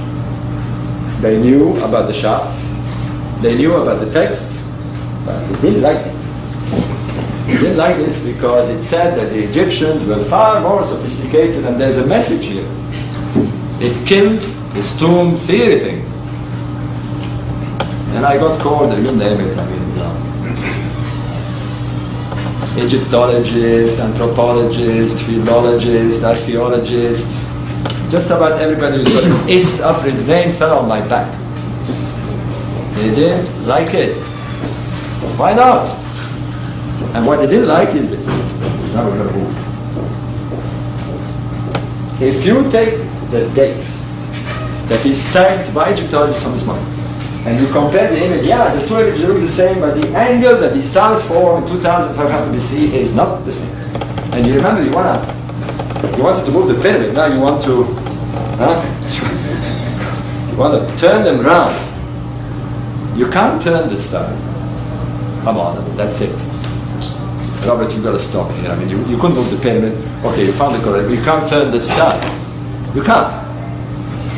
Actually, you can. You can turn the stars. If you are prepared to move beyond this date and look for this first time. The screaming first time. There is a wobble of the earth that creates a cycle of 26,000 years where the stars go up and down and up and down. We're moving, but the stars appear to go up and down and up and down and up and down forever in a cycle of 26,000 years. And the nadir, the lowest part, is what we call, even today in astronomy, the beginning of the cycle, the first time. And we have the stars of the first time, of Asar. Let's look at them. And when we did that, we go to 10,000 BC, 500 BC, it's the first time that they come gradually lower. They not only go down, they turn. And then the Egyptologists got really mad here. Well, what? 10,500? No. In all our books it says 3,000 BC. 3,000 BC, there was nothing before. Just a bunch of maybe hunter-gatherers, nothing. Where is the evidence? Where are they? Where are the houses? Never mind their houses. Where are the potsherds? Give me something. That was 1994. And it was true. Where is the stuff? Following me, because let me tell you this, and I have time, brother. I have to tell you. Don't read.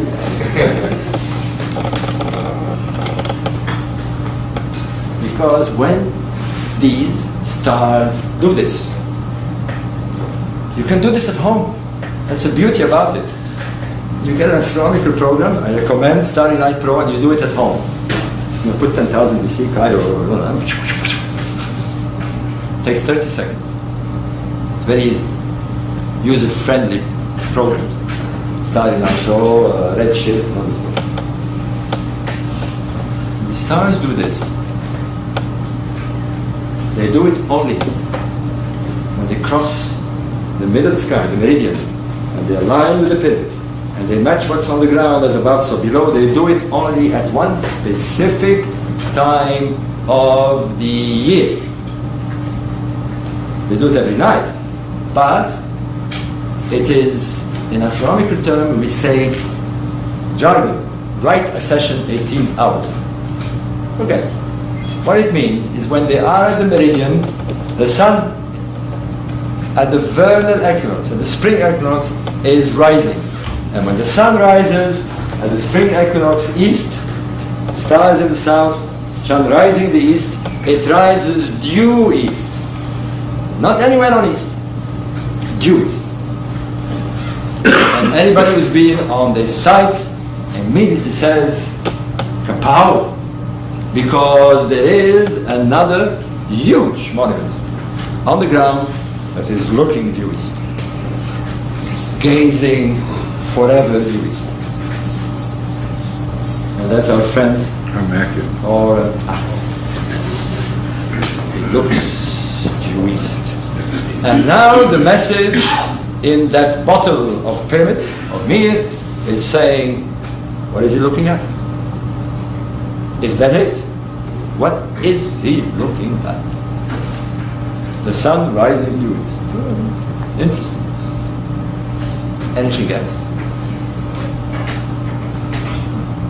He's looking beyond the sun. It's looking. Let me tell you, when you visit this thing, you go there at night, in the daytime, it spooks you. It ignores you. You are only passing by. This thing is looking at eternity. It's been there since God knows when. Looking at something, waiting for something. Because what is behind the sun is the constellation of Leo. Horem Achet, Horus in the horizon. There he is. As above, so below. Lock. Ding ding. This is the first time. Where is the evidence?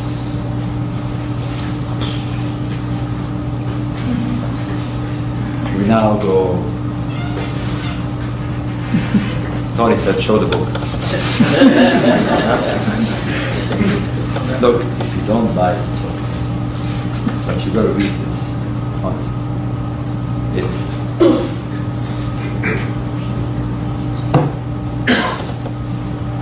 Africa.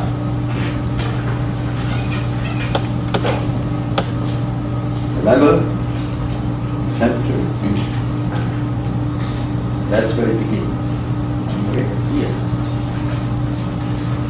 They move, and they go up the Nile, and they go around, and they go around, and they go. And once, loop. Remember? North, west, west. Let's check this. I told you the end of the story, but let's really see it. Why don't you see it?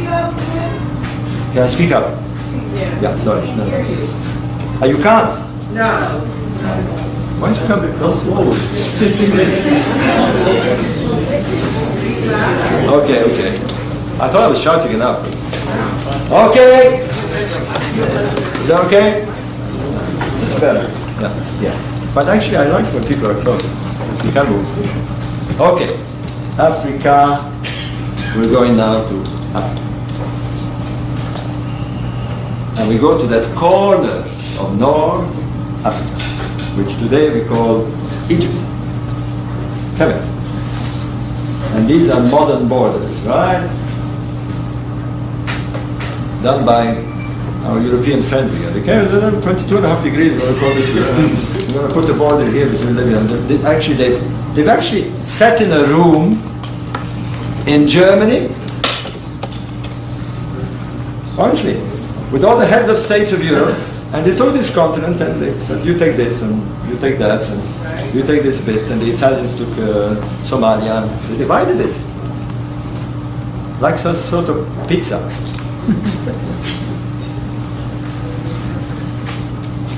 Anyway, Egypt. Look at these names here, because they're a bit far away from you. There is a belt of oases that runs kind of parallel to the Nile. By the way, I mean, look at this land here. It's actually a huge desert. It would have been totally uninhabited, there would have been nothing there if there wasn't the Nile. The Nile splits this desert,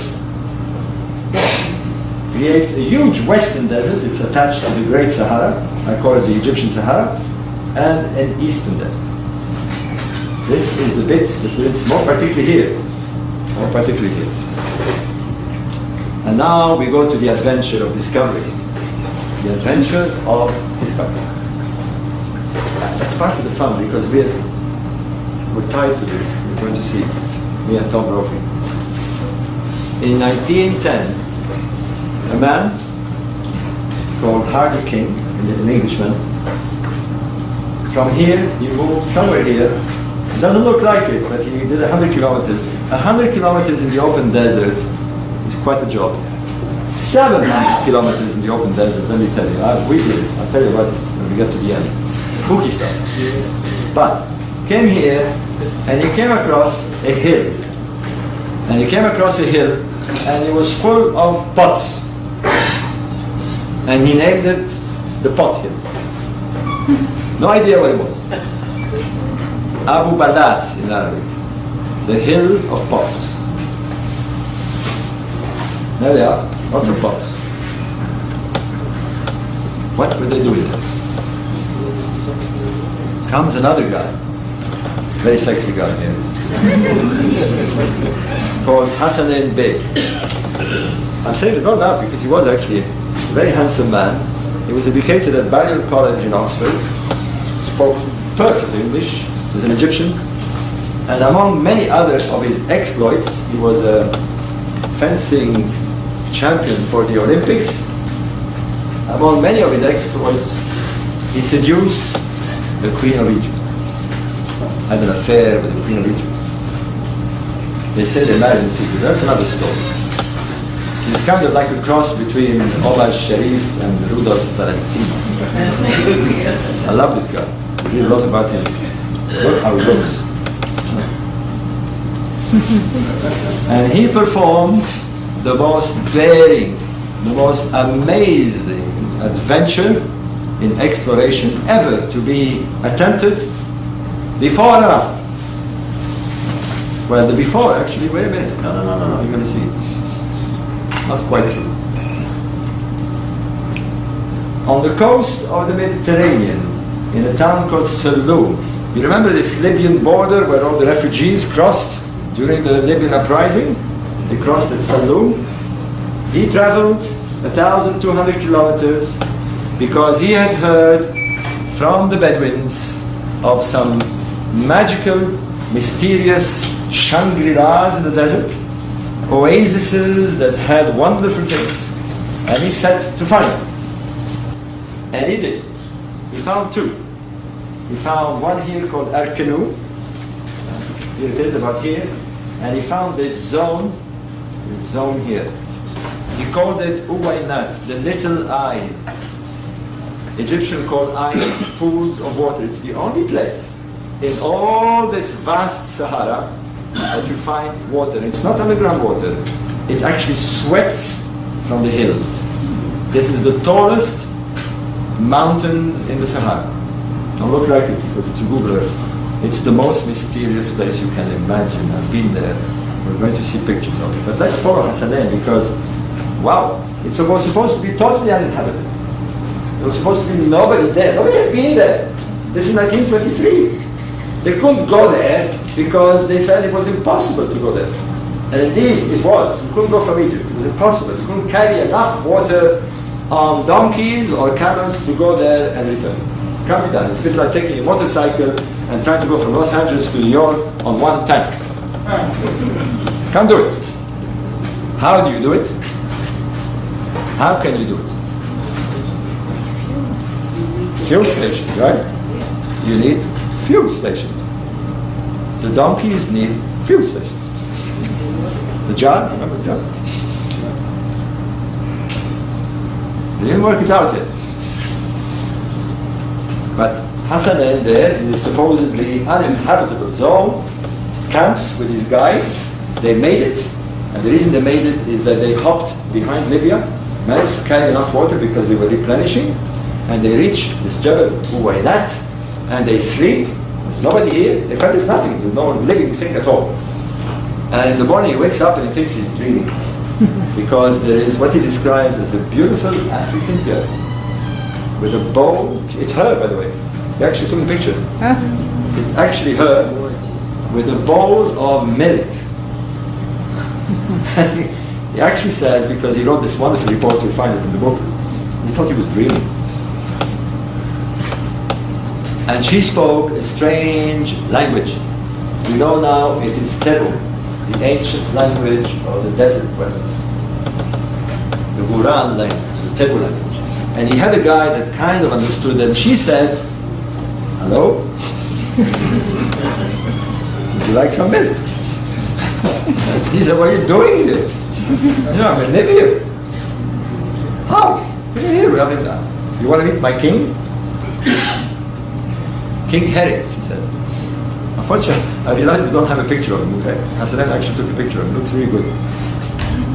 And she took him to her people, There was 150 of them. And King Harry said to Hassanein, through the guide, what do you mean what we're doing here? We've been here forever. Where were you guys? You want to see how old we are? Let me show you the drawings of our spiritual ancestors. Our genes, they call them. Our spiritual ancestors. They took them, Hassanein was flabbergasted because there were these drawings. Look carefully. There are animals that should not be there. Giraffes and hippopotamus and elephants and lions. Animals that can only exist then and now, only 1,000 kilometers further south. Which proves what? That the Sahara was fertile. And with this information, he took it to National Geographic and they went, wow, there were people there. You know these people that you saw in photographs? When they returned there 2 years later, they had gone. We don't know where they are. Maybe they returned to their origins. Nobody's ever found them. I've been there, believe me, there's nobody there. Or maybe they're hiding in the mountains. Don't think so. Who follows in the tracks of Hassan? Are you enjoying this day? Oh yeah. Yes. We get to it. You're going to meet the ancestors. Come on, I'm proud you're going to meet them. You're going to meet the soul brothers and sisters. Who follows in Hassanein's track is another desert aficionado, prince. He's a royal prince of the Egyptian royal family, Prince Kamal ad-Din. You read about him in the book. And he had money, Islam. And he goes to the fourth company and he builds the very first four-wheel drive. Looks like this. They kind of put a tank and a 4T together and they made this thing. He had 3 of them built. By the way, because he was trying to go and see what Hassanein Bey found. He wanted to see with his own eyes. And he had 3 of them built. One is in the Cairo, one of the museums, one of the broken down museums in downtown Cairo, and 2 of them, we don't know where they are. The Egyptian government is offering $100,000 if you can find one, so that's enough reason to go there. Yeah? You can sell it back to the 4T for $1 million, to the fourth company. And he did the same journey, but from a different route. He went through the last oasis called Dakhla, and in the open desert he headed for Huwaina. And little did he know that he was going to strike a mountain area dozens of times bigger than Jebel Huwaina. Jebel Huwaina is 30 kilometers long and 30 kilometers wide. He stumbled on this zone. It is the size of Switzerland without trees today.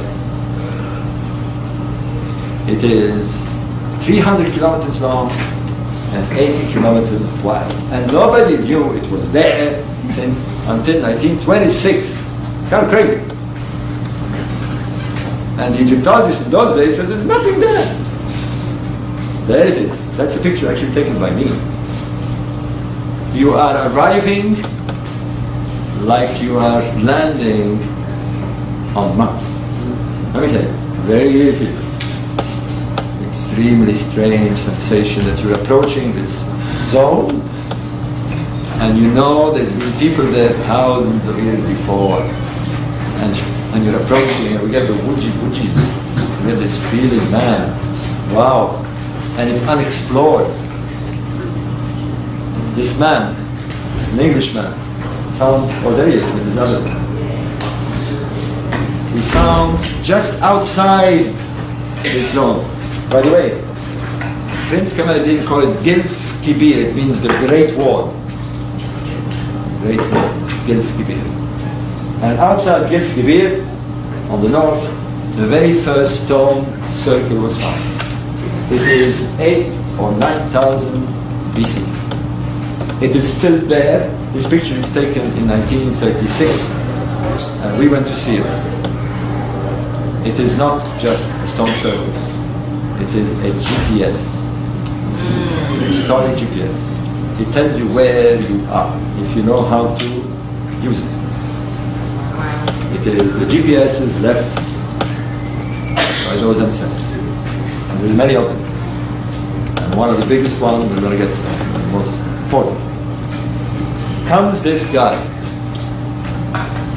Count Laszlo el-Mashi, the real English patient. Remember the film The English Patient? Yeah. Right? That's the real one. He's nowhere near as handsome as Ralph Fiennes. But there was a real Lady Clayton, by the way, and Lord Clayton. He actually convinced them to come with him because they owned a gypsy moth plane. In those days, it was very rare. And they brought this plane to Egypt, and instead of going with these bizarre phobic drawings, they flew to Gil Kibir. That's the film you saw. Hassanein Kamal al-Din reported the position of this Gil Kibir, but little did he know that it was full of rock art, drawings. And this time it's not just animals. This is actually a picture taken at the time by Count Laszlo, and it is in a cave we call today the Cave of Swimmers. Remember she dies in this Cave of Swimmers? They call it the Cave of Swimmers because you will see later the pictures we took, but you actually see those black folks having a great time. They're actually swimming in what today is bone-dry desert. Comes another crazy desert explorer. This time he's German. Carlo Bergman. I know Carlo Bergman. He came to Egypt, and when he saw the desert, he came to represent the Mercedes company. Came to Egypt, saw the desert, divorced his wife, saw this house, bought 11 camels, and went to explore the desert. He's still exploring. Great guys, huh? When you wander the Sahara, you stumble on Carlo Bergman. See a caravan, and you're going, he goes alone with his 11 camels. Amazing guy. And he broke the secret of Abu Balas. You remember this? Because what he found, you're going to see actual pictures of today. These are today's pictures. These are actually Carlo Bergman pictures. Here's the hill. And he found a whole trail. Fuel stations all the way. They were refueling their donkeys. But they stopped dead here. They didn't quite make it to Gil Kibir. And the Egyptologists, even with that, said, no, they didn't really make it. We don't believe that the Egyptians can go there. Anyway, there was nobody there. He wrote a book. Here, these actual pictures of the jars. They're still there. I'll tell you one thing, because this is just telling you this. I really have to describe this. When you touch these things, and they're dead, it's an open air museum, I have to tell you, the whole place. And you go and touch them. And some of these things, they're not jars, but artifacts and grinding stones, and you touch them. You're touching something that the last time it was touched by human hands, by your ancestors, was 9,000 years ago. Wow. You are making contact. You know this fantastic feeling that, I tell you, it's hard to describe. It really is hard to describe. This is why we want to take you there. It's one thing knowing, it's another thing. Am I speaking loud enough? You gotta come. You gotta come and meet the ancestors.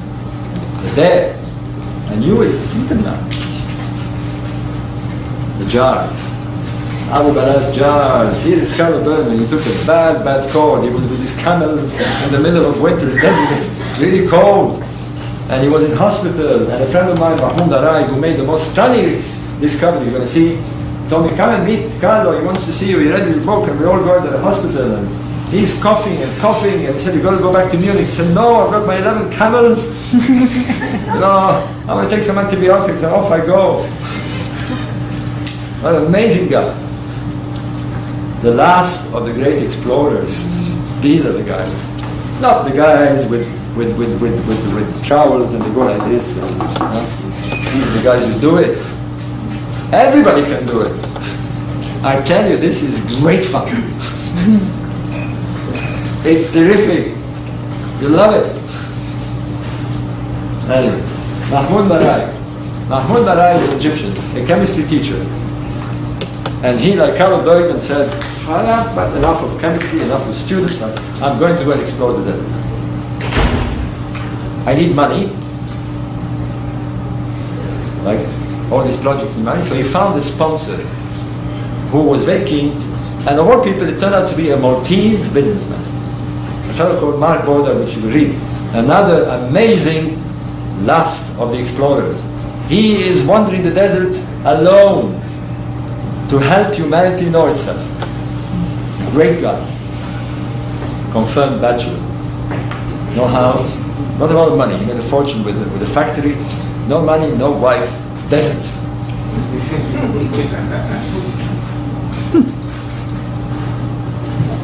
And they went to Uwailat. They did a fantastic journey solo, one car. They never do this, but they took it. You want to take at least 3 cars, you're going to get stuck in all this. And they went to the desert, and they were hoping to find rock art at Uwailat. And they crossed the Sudanese border, and they moved 50 kilometers to this zone, finding a lot of this rock art. You're going to see now. But what they found was the unexpected. That hard evidence. That's when you really get the opposition. That's when you really get those who say it's not possible. You want to ram the evidence hard. But what they found was this. Pharaonic inscriptions of the old kingdom on the rocks. And you know what they say? They're for King Mentuhotep II. Wow. And they say, we came to meet the ancestors.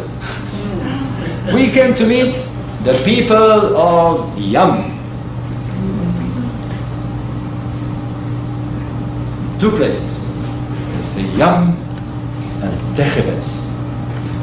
We had heard of Yam in other texts, but Egyptologists were so convinced that nobody could get there that they said, no, the Egyptians, they speak of going to the desert, but they really went up the Nile, and the Yam is somewhere in the Sudan, somewhere distant there.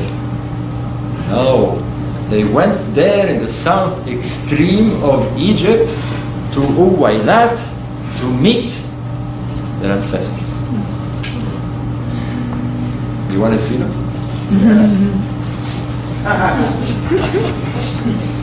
Let me get a cup of water like you're doing all right. I'm learning from you. We call this the pregnant silence. We let you sort of go. On their way back, they found a prehistoric cave. It is today called the Borda Cave, Markborg. It is the Sistine Chapel of the Sahara. You there?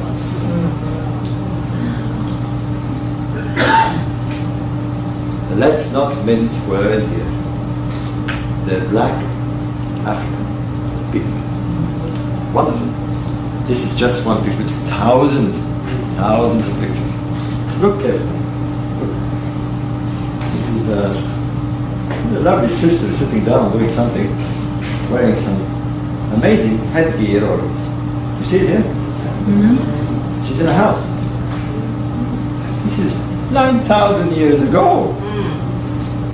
Long before anybody did anything. No pyramids, no Greeks, no zilch. They're in houses. And they have decoration and gourds, and some of them are working, others are doing all sorts of things. Look at this guy, he's wearing what we call an Egyptian toga. They dress like the Egyptians dressed later on, thousands of years before. He's wearing some sort of headgear, you see it? They're wearing jewelry. Look at the quality of the art. 9,000 years ago, artists. When we entered this cave, I did. I was the first to enter after they discovered it. You think it's not possible. It's as if it was painted yesterday. When we send the pictures to magazines, they said, "You're kidding us, this is just fake." You know how we know they're old, that old? Because when they did those paintings, bees used to come because it was humid and they would have their nest. We can carbon date the bees' nest. Is that clever?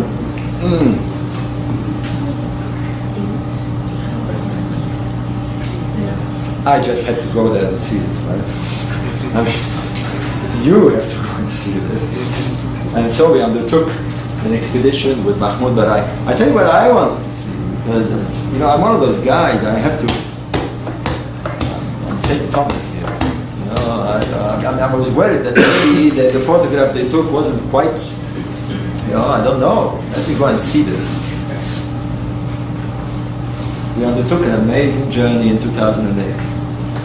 Thomas Brophy, Dr. Thomas Brophy, myself, and 6 other people, including the support team. We had 2 women with us. It's possible. Now let me tell you, if you ever think of doing this trip, it's not 5-star hotel. You don't wash for 12 days, ladies. But we had 2 ladies and they had a ball. They loved it. One of them is my wife. And my wife, let me tell you, she's French. She spends an hour in the bathroom every morning. But she loved it because the thrill, you're doing something like that. Traveling in the unknown. That's the feel. This amazing silence and sleeping at the dunes. And we stopped first at one hill that Carlo Burnham had discovered, 100 kilometers from the oasis of Dakhla. And I'm looking at inscriptions, and they have the name of, you're gonna love this, King Khufu, builder of the Great Pyramid, and his son Jeddah. And they say that they send envoys to this place to look for some mysterious stuff called Mofat. We don't know what it is. You read about it. There's a whole mystery about what this Mofat is. King Khufu was very keen to get this stuff. But next to his inscriptions, you can't see them too well here, but it's full of them, were the drawings of the ancestors. Pharaonic ancestors together. They knew each other. We now know from a reinterpretation of the pyramid text, before we have this information, you know what they call them? They call them the spirit people. People of the land of the spirit, the soul people. Isn't that nice? We read how we interpret this. People of the Akhet, wrongly translated as people of the horizon. We did a whole job here. People of the Akhet, people of the spirit people, the soul people. Amazing. And we move, we go, and we are now in the cave of swimmers. We're 7 kilometers in the deep desert after 5 nights of traveling in the open desert. We kind of stayed apart because we began to stink. I had this t-shirt I hadn't changed for 6 days. I just mentioned this t-shirt. We're limited how much you can take stuff, by the way, because we give priority to water and fuel, of course. Those are the main ingredients. The rest is, never mind about the food, never mind about the toothbrush. When the cave was swimming, there is Thomas Brophy, by the way. He was so excited. You know, when you've traveled 5 days in the open desert and finally get there, And we slept in the cave of swimmers. We sleep where the ancestors were sleeping. Wow, wow. I tell you, it's great. And the stars passing through. It's like a natural planetarium. It's kind of oval shaped. And you sleep in there and you see the stars passing. And you, what? I tell you, I'm not one of these guys who thinks, but you almost hear the presence. Time goes away. There's no more time. You are there and you feel them. You hear the wind through the rocks and you see them. And you know what? The amazing thing is there is not one scene where they show any sign of aggressivity. They're having a ball. They're swimming, they're dancing, performing rituals, they kiss each other, they hug each other. There's a fantastic scene where they're all holding hands. They were cool.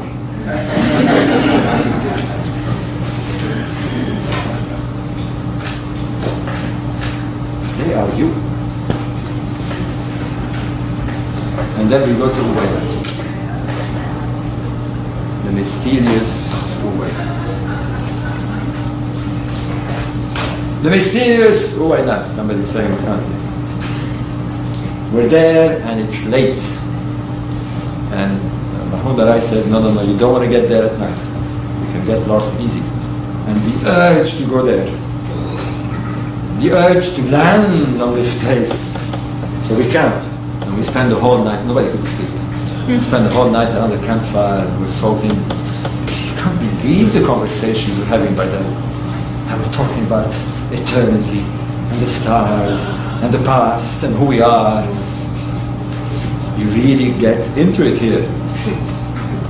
You make contact.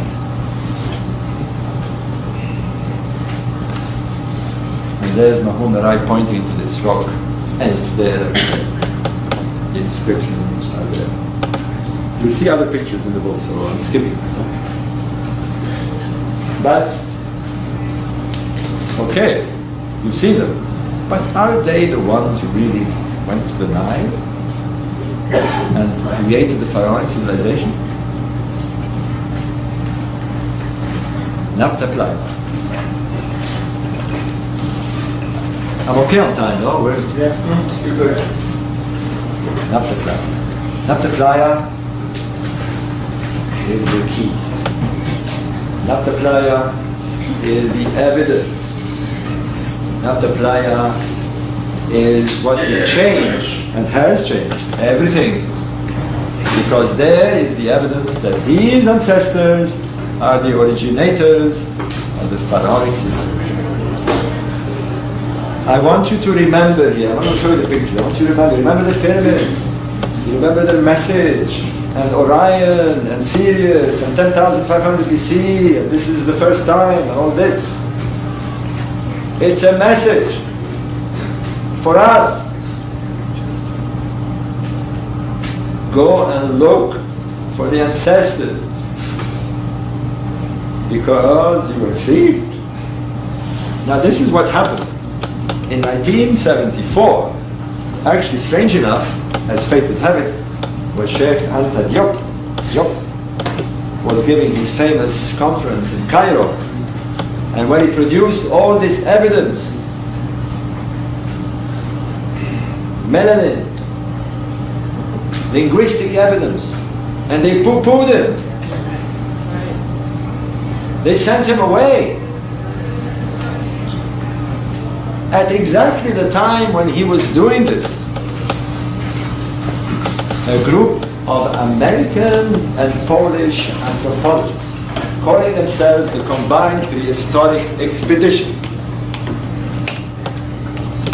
from the Polish Academy of Science and the Methodist University of Texas, led by two giants in anthropology, Professor Fred Wendell, who's retired now, and Professor Robert Schill, who is in Warsaw, correspondent with Bauval. We read about this here. And they had a team of students, like Browder Tony takes students, and they were exploring the desert. They knew there was prehistoric artifacts. The desert is full of it. But what they weren't expecting is this. And by luck, this is the amazing thing, because you can find the same thing. There's lots of things we don't know yet, but they stopped at this place, which they eventually called Nafta Playa, and they stopped where they politely said in the base article for a comfort break. Stop to have a pee, right? And we don't know who said this, but somebody said, whoa, whoa, whoa, whoa, whoa. And there was massive stones all over the place, and artifacts, and conglomerations of stones, and things that looked like igloos, all over the place. 777 kilometers long, 2 kilometers wide. We call it now the ceremonial complex of Nafta Playa. There was no people there. They didn't find people. They found where they gathered, a bit like Stonehenge in England. They came to this place to do something. What they did left us the evidence.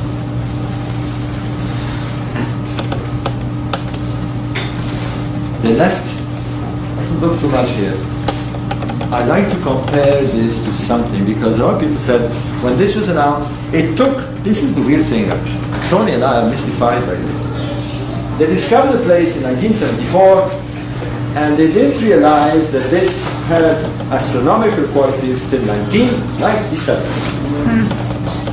And in the book you have a quote from Professor Edwards said, it's amazing how we saw this place but we didn't really think about this. But finally, they got this astronomy down. A fellow Kim Balvin from Bauval, Colorado University, and he immediately realized that he was looking at an astronomical site, and he called this the mini Stonehenge in the desert. It may be small. It is several thousand years older than Stonehenge. We know that because we carbon dated the stuff around it. It is at least 4,000 to 5,000 years before the pyramid.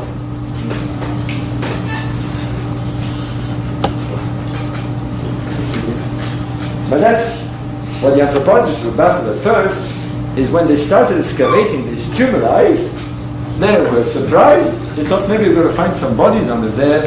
What they found were two things.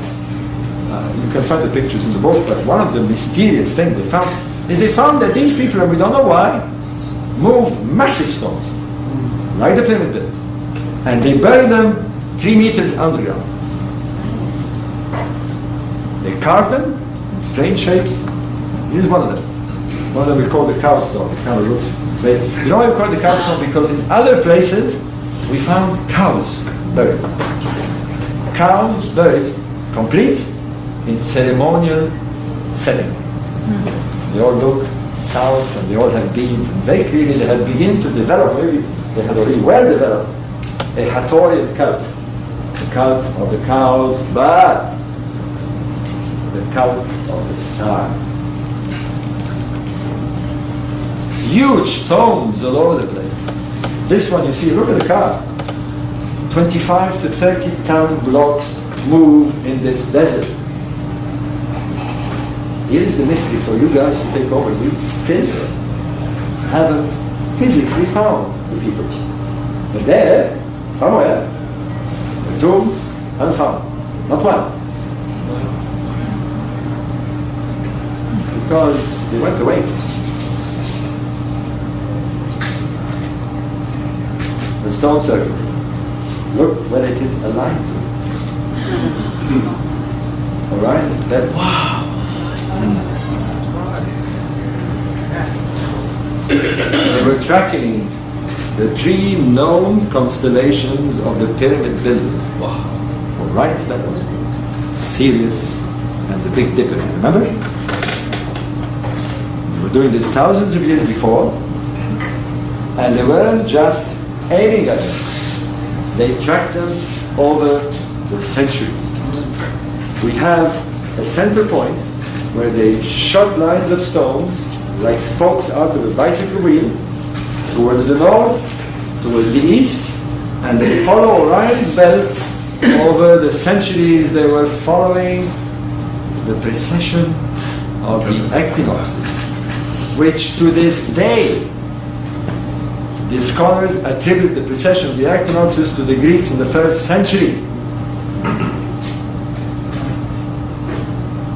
In fact, it seems that the whole history of the ancient Egyptians has been plagiarized by the Greeks. Yes, they are. Yes, they are. And we wanted back. Stolen legacy. Give us back our pillars. Give us back this. And I'm saying give us back this because you know what? You're not going to believe this madness.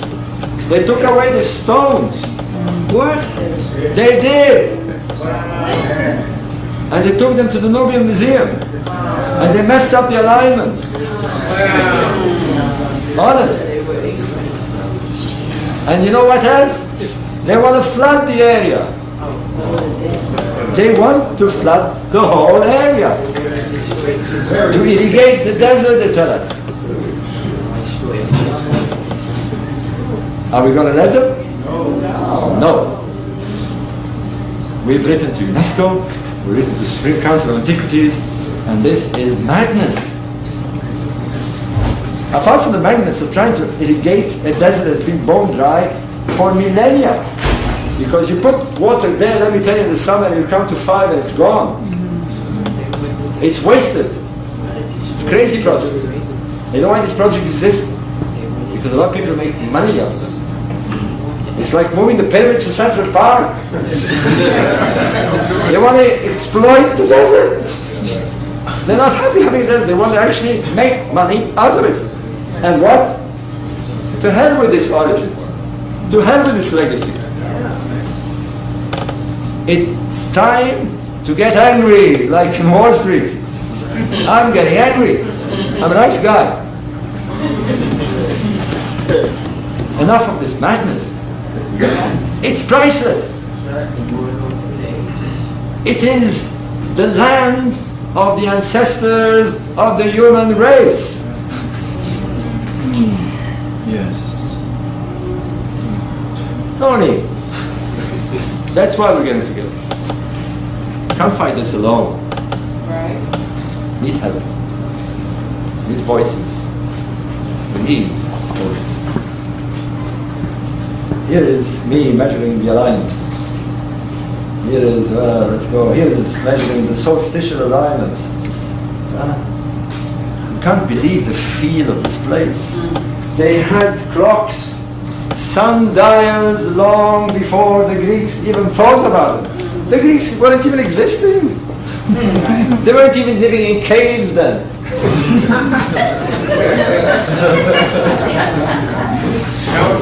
It's true. I'm not sort of throwing this around. This is true. Here is me in the middle of summer trying to... How did they do this? Let me tell you. I'm huffing and puffing here. I wouldn't move a 2-kilo stone for 10 minutes, let alone a 25-ton block. Look at this. And you know what? They've even moved these stones to decorate the garden of the No.1 Museum.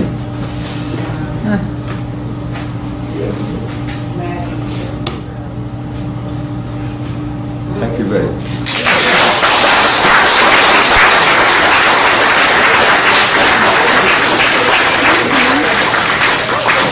Okay, so we got about 20 minutes for Q&A. Questions. Can we have questions instead of mini lectures, our sister? My teacher got a little so big. I asked him what was going on with Africa. So then he more started. And he said that when Africa was Egypt, was the base of Africa, the 1901 now, that's where the Egypt is the Lucy. So when I went home and I started making this, it came to me, I said, my spirit said to tell people to focus on the man underneath Egypt, on heaven, the ground underneath the core of the earth. If you want to help balance this planet and heal the planet, that's where you're to send the energy. Because the sugar, because that's what Thank you. Okay. Actually, just a little comment here. You mentioned Libya. Libya, there's a war going on there. And luckily it's now falling in the hands of some apparently reasonable people. It's important because the Libyan desert is the greater Sahara. And it's full of these things. These people didn't just roam the Egyptian Sahara. They went all over the place. They went to the sub-Saharan of Mali. You read in the book. These were navigators, big travelers. Thousands of years before the Greeks even invented a boat, let alone a ship. Well, that's why the Spirit did not say Egypt. It said the land known as Hell. Set the energy there because it's bigger than what we understand it to be. So thank you. Thank you for the wonderful answer. It's my understanding that when the pyramids and the pyramids were done, and these monuments, they were aligned with the heavens, and that's where the 23rd Psalms comes from. That will be done on earth as it is in heaven, and the Lord is my shepherd, meaning the king with his staff and his shield to comfort them. Well, you do have a point in the sense that what we're looking there is what we call the Hermetic axiom, the as above, so below.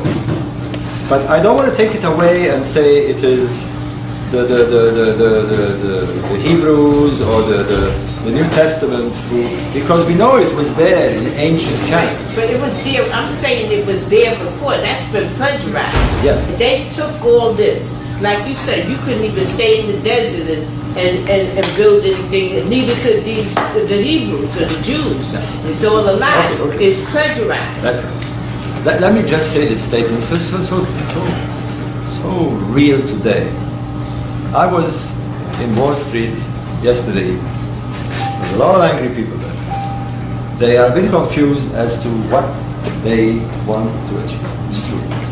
But you know what they have in common? They're pissed off with the system. Pissed off bad. They're pissed off in Egypt, they're pissed off in Libya, they're pissed off in Syria, they're pissed off. Because what? The system has created a system that is conning them. You're a person who worked all your life and you pay your taxes and you pay your Medicare and you find yourself, your house is possessed and you're in the street. What's the system? The ancient Egyptians had math. They didn't listen to man-made systems. They listened to the law of the cosmos. Right. They listen to the universe. They listen to the inside law. The law where man is united with his land and that they all progress towards justice. They all progress towards this amazing concept of math. And they lived harmoniously.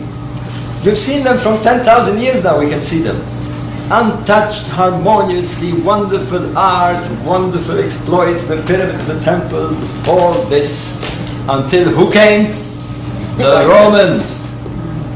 The Romans came and the whole thing went pear-shaped. And you know what they did, the Romans, the Italians? They exploited Egypt. They took everything it had. That is the truth of history. And worst of all, and this is where Tony comes into play, sorry, I'm kind of getting hot here. Worst of all, they took your history.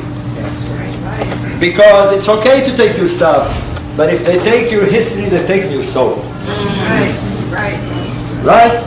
Right. And now, we're not going to let this happen. People are working hard to bring this out in the open. We don't want just this group here. We want the whole world to say, this is the real history. Enough. That's it. Come on, that's what it is. Right, Tony? All right. You know, let me just say this too. Traveling with Robert in Atlanta 2.5 weeks ago at the Nile Valley Conference, Dr. Lena, my colleague who found the tomb of Karakamon, was invited to come over to the conference. Tom Brophy, the co-author of Black Genesis, as well as Robert Sharp, who did the dating of Haramaki at the Sphinx. 4 white folk, right, in the midst of black folk at this conference, never been exposed to these many black people talking about history in this context, and it was transformative for them. They don't know what we don't know. Even they don't know. But what was interesting is to get feedback from them as they listen to Dr. Finch, as they listen to scholars from Senegal and from Ghana and from Mali. As they heard the truth, I mean, it resonated with them. One of the things that we're confronted with right now, Robert's got a new book out called The Master Game, and it deals with the game that is being played on everyone all over the world. And what it requires is that we're going to have to begin to wake up and start acting with a sense of purpose. A sense of purpose. We can't just talk about things that happen and not do anything today. The only way people can exploit you is if you remain silent and ignorant. You have to act, but you have to act with forethought. Right. You know, the times in the 60s when we got upset and burned down our own neighborhood. No, we need to use different strategies this time because times are changing. The world is changing. And if we really believe that we are connected with our ancestors of thousands of years ago who set the world in motion, who set society in motion, we have to know that that same spirit, that same energy, that same consciousness is in us. And that by grounding ourselves, centering ourselves, and acting on what is inside of us, we can change the world again. Let me get to the sister here and then go to Brother I just want Dr. Bauval to clarify what was found in the king's chamber through that small door. I don't think people here may know that little piece. I have to be Is that piece true or what? Well, yeah, they found the door. Yes, it's absolutely true. What's behind the door? Well, what I share with you about... I have to be clear on this because there's been a lot of rumors and what's been found and there's been secret explorations and all sorts of stuff. I have been at the very origins of this project with the discoverer of the first door, Rudolf Canterbury. I'm actually the person who promoted Rudolf Canterbury's discovery in the international media. You probably will read all this in my book, The Orion Mystery, and in great detail, if you can find it, a book called Secret Chamber. The whole story is told there. Secret Chamber. Secret Chamber. Yeah, it's one of my fun books because it goes through the whole story, whether there is or there isn't secret chambers. And I hope you can at least take me on trust on this. I do good research. I'm very, very careful at how I research things. And I will tell you the truth. A door was found in 1993 in the southern shaft of the Queen's Chamber. I was instrumental, by the way, in finding artifacts that were found in this shaft in 1872 and got lost. You read about it in my book, in many of my previous books. So I've been very involved with this thing. And from 1993, there was a huge, huge political game, the game, one of the games, and they stopped poor... I mean, you can imagine you're the guy who found a door inside the Great Pyramid, and he spent $250 million building a robot, and then you are prevented from looking behind the door. Can you imagine what this guy felt? I knew him. He was we were very good friends. And he's tortured by this. He can't believe the blockage that he had because it was not until 2002. Can you believe it? From 1993 to 2002 that finally when they got him out of the way, you know why they got him out of the way? Because they want to exploit this door. They want to sell it. They sold it to National Geographic, who made over $150 million when they did their famous show live in 2002. They think like that. And we're still waiting. And what National Geographic found, they drilled a hole in Canterbury's door and they found a second door behind. Then they explored the northern shaft and they found a similar door like Canterbury. This door are very weird. Actually, I have images of it, but we don't have time. You want to see it?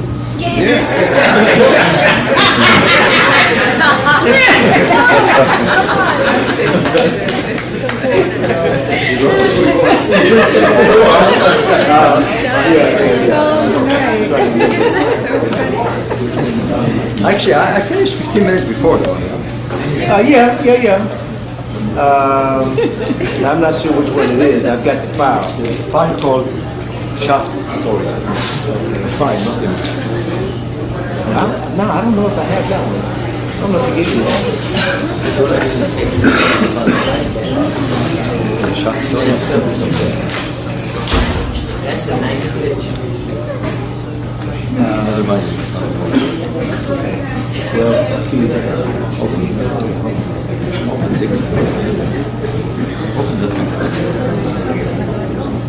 I will be brief here because we don't want to go through another lecture. But I want you to see this because you asked the question, and it is, believe me, if you think the pyramid was mysterious, these shafts in the pyramid are the most mysterious thing you can imagine. We're going to see them now.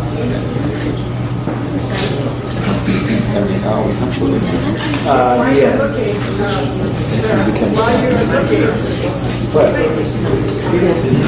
Yeah. Which one? That's the first one. Yeah, I'm going to move fast here and Tony's going to help me move. Okay, while you're looking, I've been in the sarcophagus. I went down under the Great Pyramid and saw the empty sarcophagus. What was that? I'm sorry, the great one. The second one. Yeah, you go down straight. Yeah, the second pyramid. The second one, yes. And where is that? Where's the body that was? Is that in the museum? No. There's never bodies ever found in the pyramid. We never. No, that's a good question. Sorry, we should have said this. One of the mysteries of these supposed tombs is that not one single corpse has ever been found in any pyramid. No, better still, we haven't found corpses of the 4th dynasty.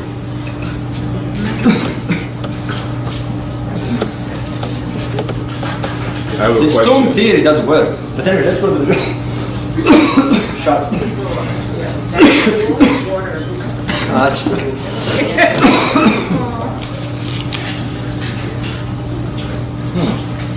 Here is the shaft that Rudolf Canterbury explored. It was actually discovered in 1872. The shaft did not break through the room, so nobody knew it was there. And when in fact they opened it in 1872, they found this little object. You'll see pictures of them. In fact, I've got a picture of one of them, but never mind. And then, let's go to the shaft. Here is the inside of the shaft. Look, I tell you this. Because I like this drama because it's true. When Rudolf Canterbury called me up and said, I found a door inside the Great Pyramid. Actually, it was the 1st of April. I thought, come on, Rudolf. Yeah. But he said, no, I've got it filmed. It's on VHS in those days. I'll send it to you. And he sent it by DHL. I actually went to pick it up. I had to see this thing. I put it in, and we're sitting there, and you see this. He called it a journey into the unknown. Nobody's ever been there, not even the pharaohs. It's too small. And this robot was waiting. You see these programs where we show this? Huh? And it comes at the end and he finds the door. How do we get this door? Oh, I get it. Right here. You want this one? Okay. What is this? Yeah, we have to move slide by slide.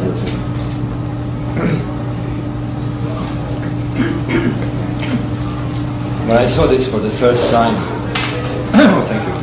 When I saw this for the first time, when anybody saw this for the first time, after 4,500 years and maybe 10,500 years for all we know, we were there at the entrance to God knows what. Now, come on, this is the Great Pyramid, the greatest monument ever, the most mysterious structure on earth, and this guy finds a door, and they wait, what, 13 years?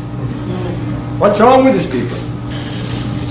I mean, they must be the most unexciting people in the world. I'm talking about being patient. Who are the people? The Egyptologist. Just them? What about their hosts, the Arabs? Well, we don't know. I mean, it's an amazing story. Well, actually, let's name one person. Dr. Zahi Hawass. A criminal. Yeah, he's actually going to be arrested pretty soon. No, I'd rather say the ex-minister of antiquities, Dr. Zahi Hawass, who is now in house arrest because it delayed. You know why? Because they were hyping it and hyping it and hyping it. And then when Zahi Hawass became director and head of the Supreme Council in 2002, National Geographic came to him and said, give us exclusivity because we can make a fortune out of this. And you know what? We're going to make you explorer in residence. Not only, wow, explorer in residence, National Geographic, we're going to give you $250,000 for life per year. Wow. Oh, I didn't know that. It was in the New York Times. We exposed this a couple of weeks ago, no? Yeah, that's what brought him down. You know when his employees found this out? When they haven't been paid for months? And he's telling them we don't have money? Oh my God. Exploitation. It's a race of exploiters. They've stripped these things out of their soul. We want to know, we want their wisdom, we want to understand them. We don't want to sell them. We don't want to bring them to Central Park. And keep National Geographic out of it. Rupert Murdoch. He actually bribed the British papers to do what? Come on, you guys, have you followed that story? For his reporters to interview people who survived 9/11 so they could get exclusivity on the story. It's horrible. Enough of this exploitation. And the pyramid was passed on to National Geographic. That's the truth. And I'm getting angry because I don't normally talk like this. Honestly, I don't. You know? I'm a nice guy. But I am angry. I'm like Wall Street. Because I've heard enough. Come on, I want to use the word, can I? I've heard enough bullshit. Telling us this and telling us that, and we will save the monuments and we will restore the monuments while they were making money, and we believed it. It's like Wall Street bankers. Greed. And now is the time, guys. Now is the time because the reins of Egypt are loose. We don't know who's going to be discovered. And the desert that contains this amazing legacy is for the taking. And we've been talking about it. We want to join forces, we want to talk to universities, we want to find the right people. We want this desert to be allocated by permit so that we explore it properly. Not to sell it. So this is your answer. And the truth of it is that honestly, we don't know what's behind the doors, but Hawass brought another team just before the revolution. And they published in Nature, in Science, American Science, inscriptions. And they're still trying to work out where it is. But, you want to see the inscriptions? Yeah. Get your water. It's right there. While he's doing that, so right here. Yeah, there's a composite photograph. You see them? See those red bars? Mm-hmm. They're inscriptions with ochre. What does it remind you, by the way?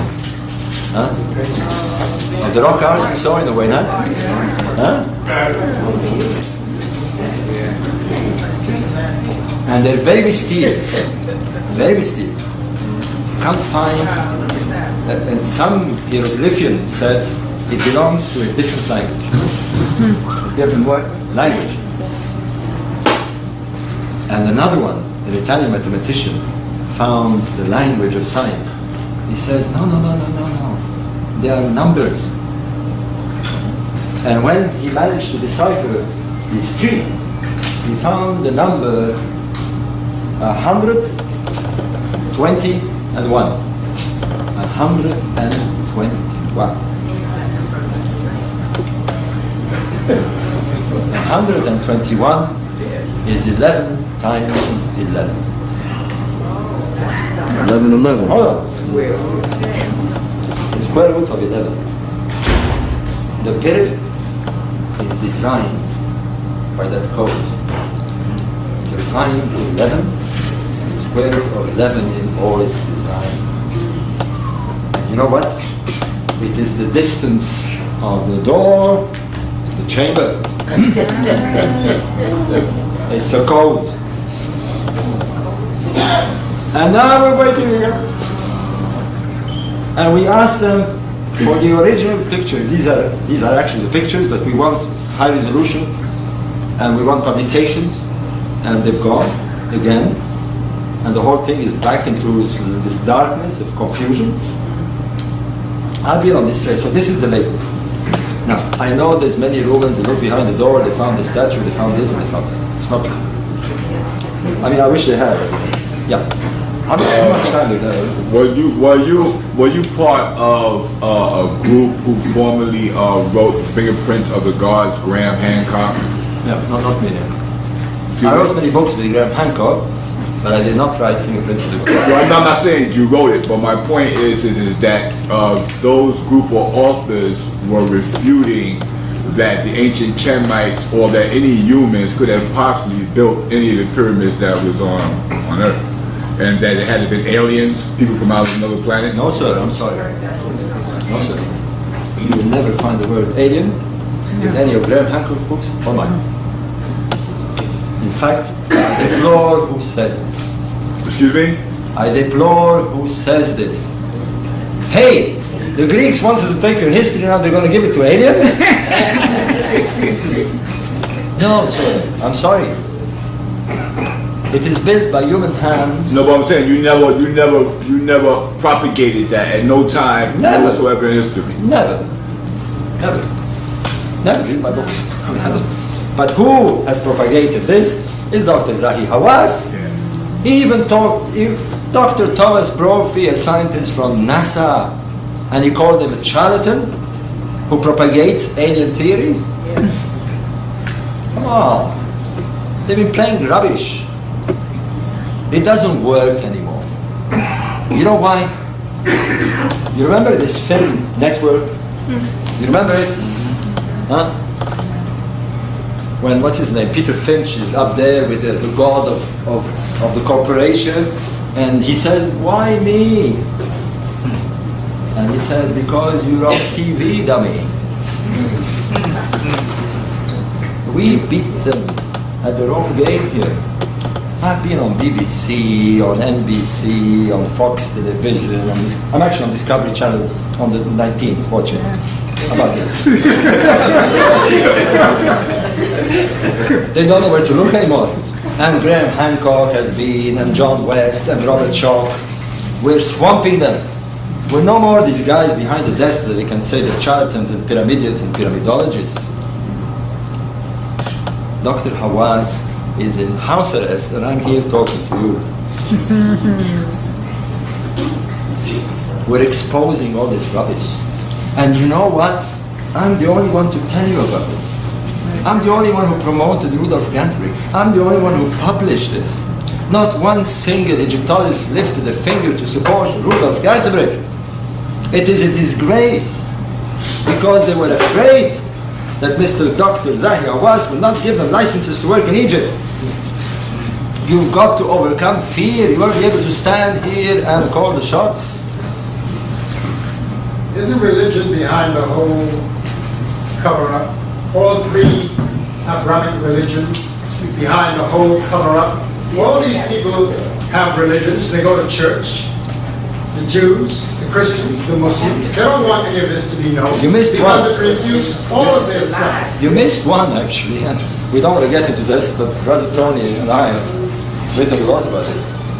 Because you know who you kind of smell behind all this sometimes? Smell. I don't want to point fingers. The Freemasons. Masons. I'm serious. It sounds bizarre. That makes sense. That makes a lot of sense. Well, they all swear on the Bible, all the Masons, so they're still Abrahamic. It's a ritual. They were going to do one of the most prominent ritual ever made with the Great Pyramid in modern times on the night of the millennium. Zahia was going to place a golden capsule on top of the Great Pyramid, and they were going to project the image of a Nile. What is this? What's this image? It's the image of the supreme being of the Masonic order. Look at it on your dollar. They were going to do it. And people like me and my co-author Ahmed Osman, I'm writing a book about this, we went to the papers and we stopped it because they were going to advertise these symbols. They were creating strange symbols and they were going to use the Great Pyramid. And there's a game going on. I don't want to get into that because we're moving into different eras. But it's not just history, as you can see. There has been a game to prevent the truth, to prevent knowledge, and to prevent those who do speak it. I'm not a pyramidologist. I'm not a ufologist. I have a Higher National Diploma in construction. I have a postgraduate in European marketing. I speak 6 languages. Do you see a charlatan here? I'm a bit sort of passionate, but hey, that's the problem. That's the problem they have. Oops. Like John West said, they're not fighting against prophets now. They're fighting against prophets with firepower. TV, media. We go there.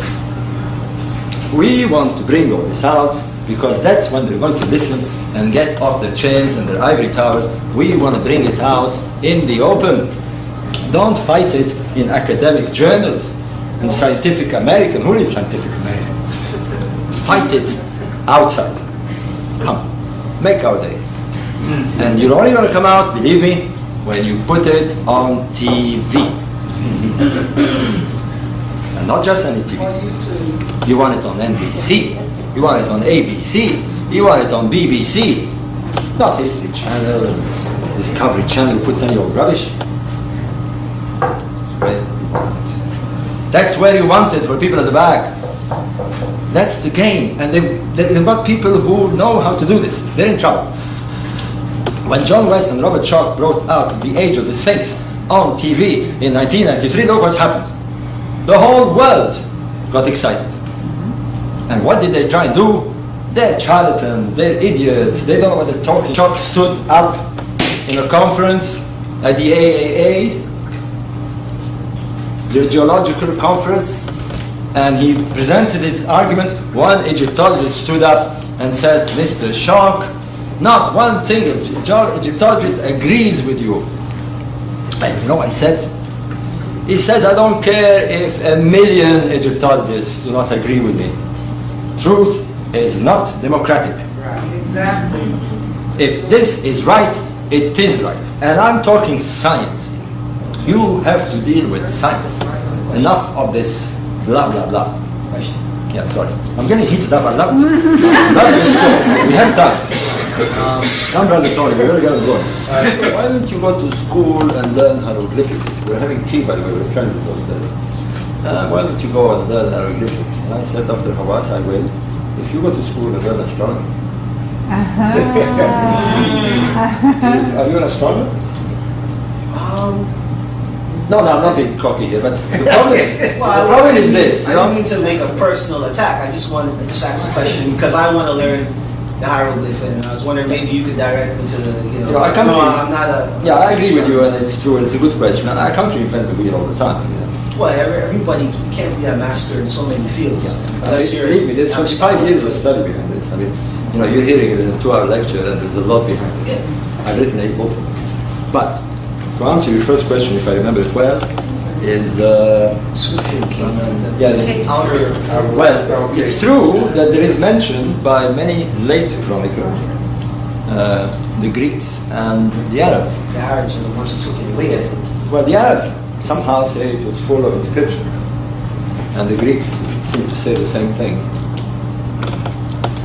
then the pyramid was stripped of its outer casing, and they built Cairo with it in Arab times. You actually see pyramid stones in the old Cairo. There is not one single inscription on any of these casing stones. Now, many of the things, the Arabs said that when they entered the Great Pyramid there was a green statue and I don't know what. We can't take this seriously. And besides, we don't have one single pyramid in any case that has inscription on the outside, and we have the father of Cheops. The father of Cheops is Dashur, who built the two Dashur pyramids. And the whole outer casing of one of the pyramids is there. There is not one single inscription. The fourth dynasty did not inscribe pyramids. We have to go with the evidence. You know? If you believe any ancient chronicle, particularly Arabs, believe me, they say all sorts of stories. But however, your other question was the age of Taurus. Kind of, is right? And I tell you what, you wrote out something that I didn't have time to deal with this. What, recession? No. There is a marvelous story, because remember I said Hassanain Bey discovered. And now we know that the Egyptians went there. He didn't discover it. The Egyptians knew this place and went there thousands of years before. But you read in all the books, Hassanain Bey discovered it. No. Because those who discovered before him were, they don't count. The savages. Columbus discovered a new world. What new world? This is a very old world. And they're still teaching that garbage. To this day, they're still teaching I that know. garbage. Believe me, I know. But coming to the point, we have inscriptions in a tomb in Aswan, and I have photographs, but I won't show them. I'm running out of water for that.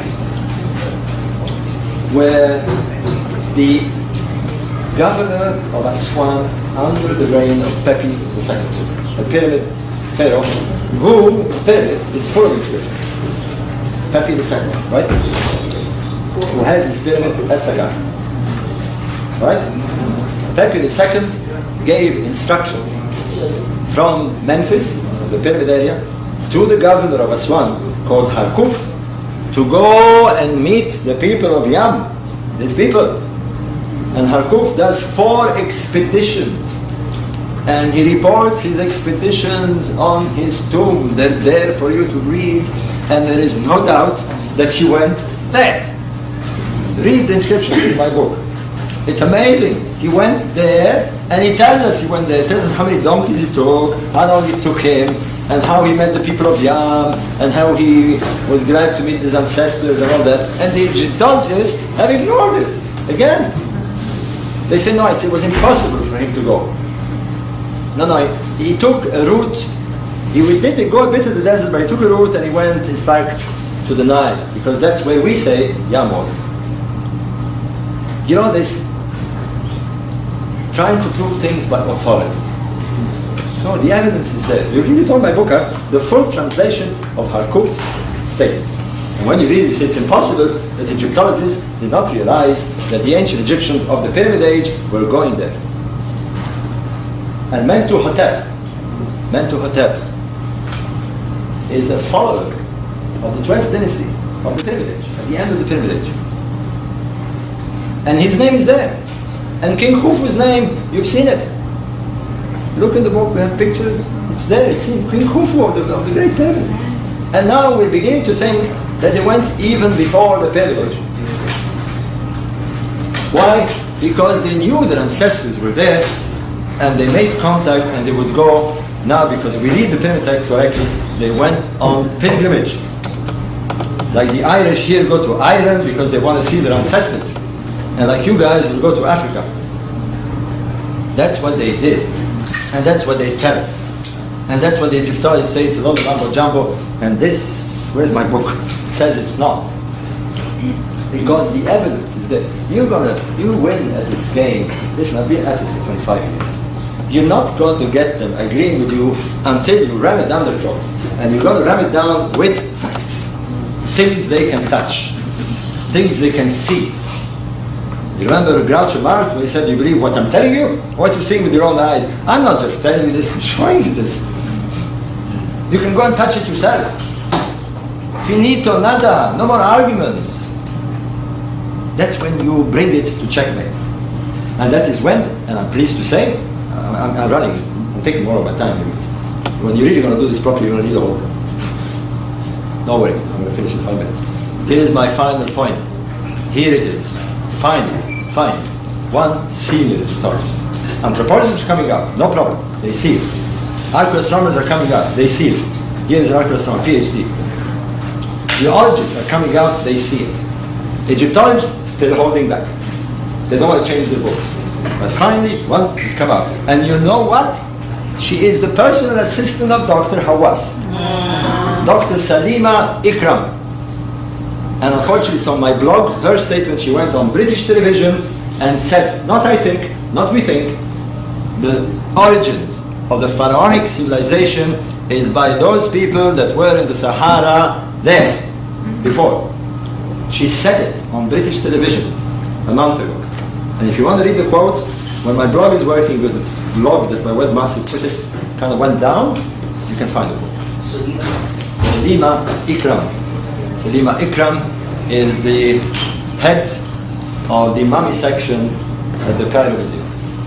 She's a Pakistani educated in England, and she's now realized that I better move, and she's like, I don't see my Ikram. And I showed her all this picture. And she is right. She's saying we're not going to fight anymore what has been proved. It's like telling Galileo the earth is not round. They can't fight it. So, what do? They'd rather you think that we are telling aliens, we are telling this, and we are telling I don't know what, and we're pyramidologists, and we're charlatans. But now they're in house arrest. I'm going to stop, I'm losing my voice. No, Thank you guys, really, I enjoyed it.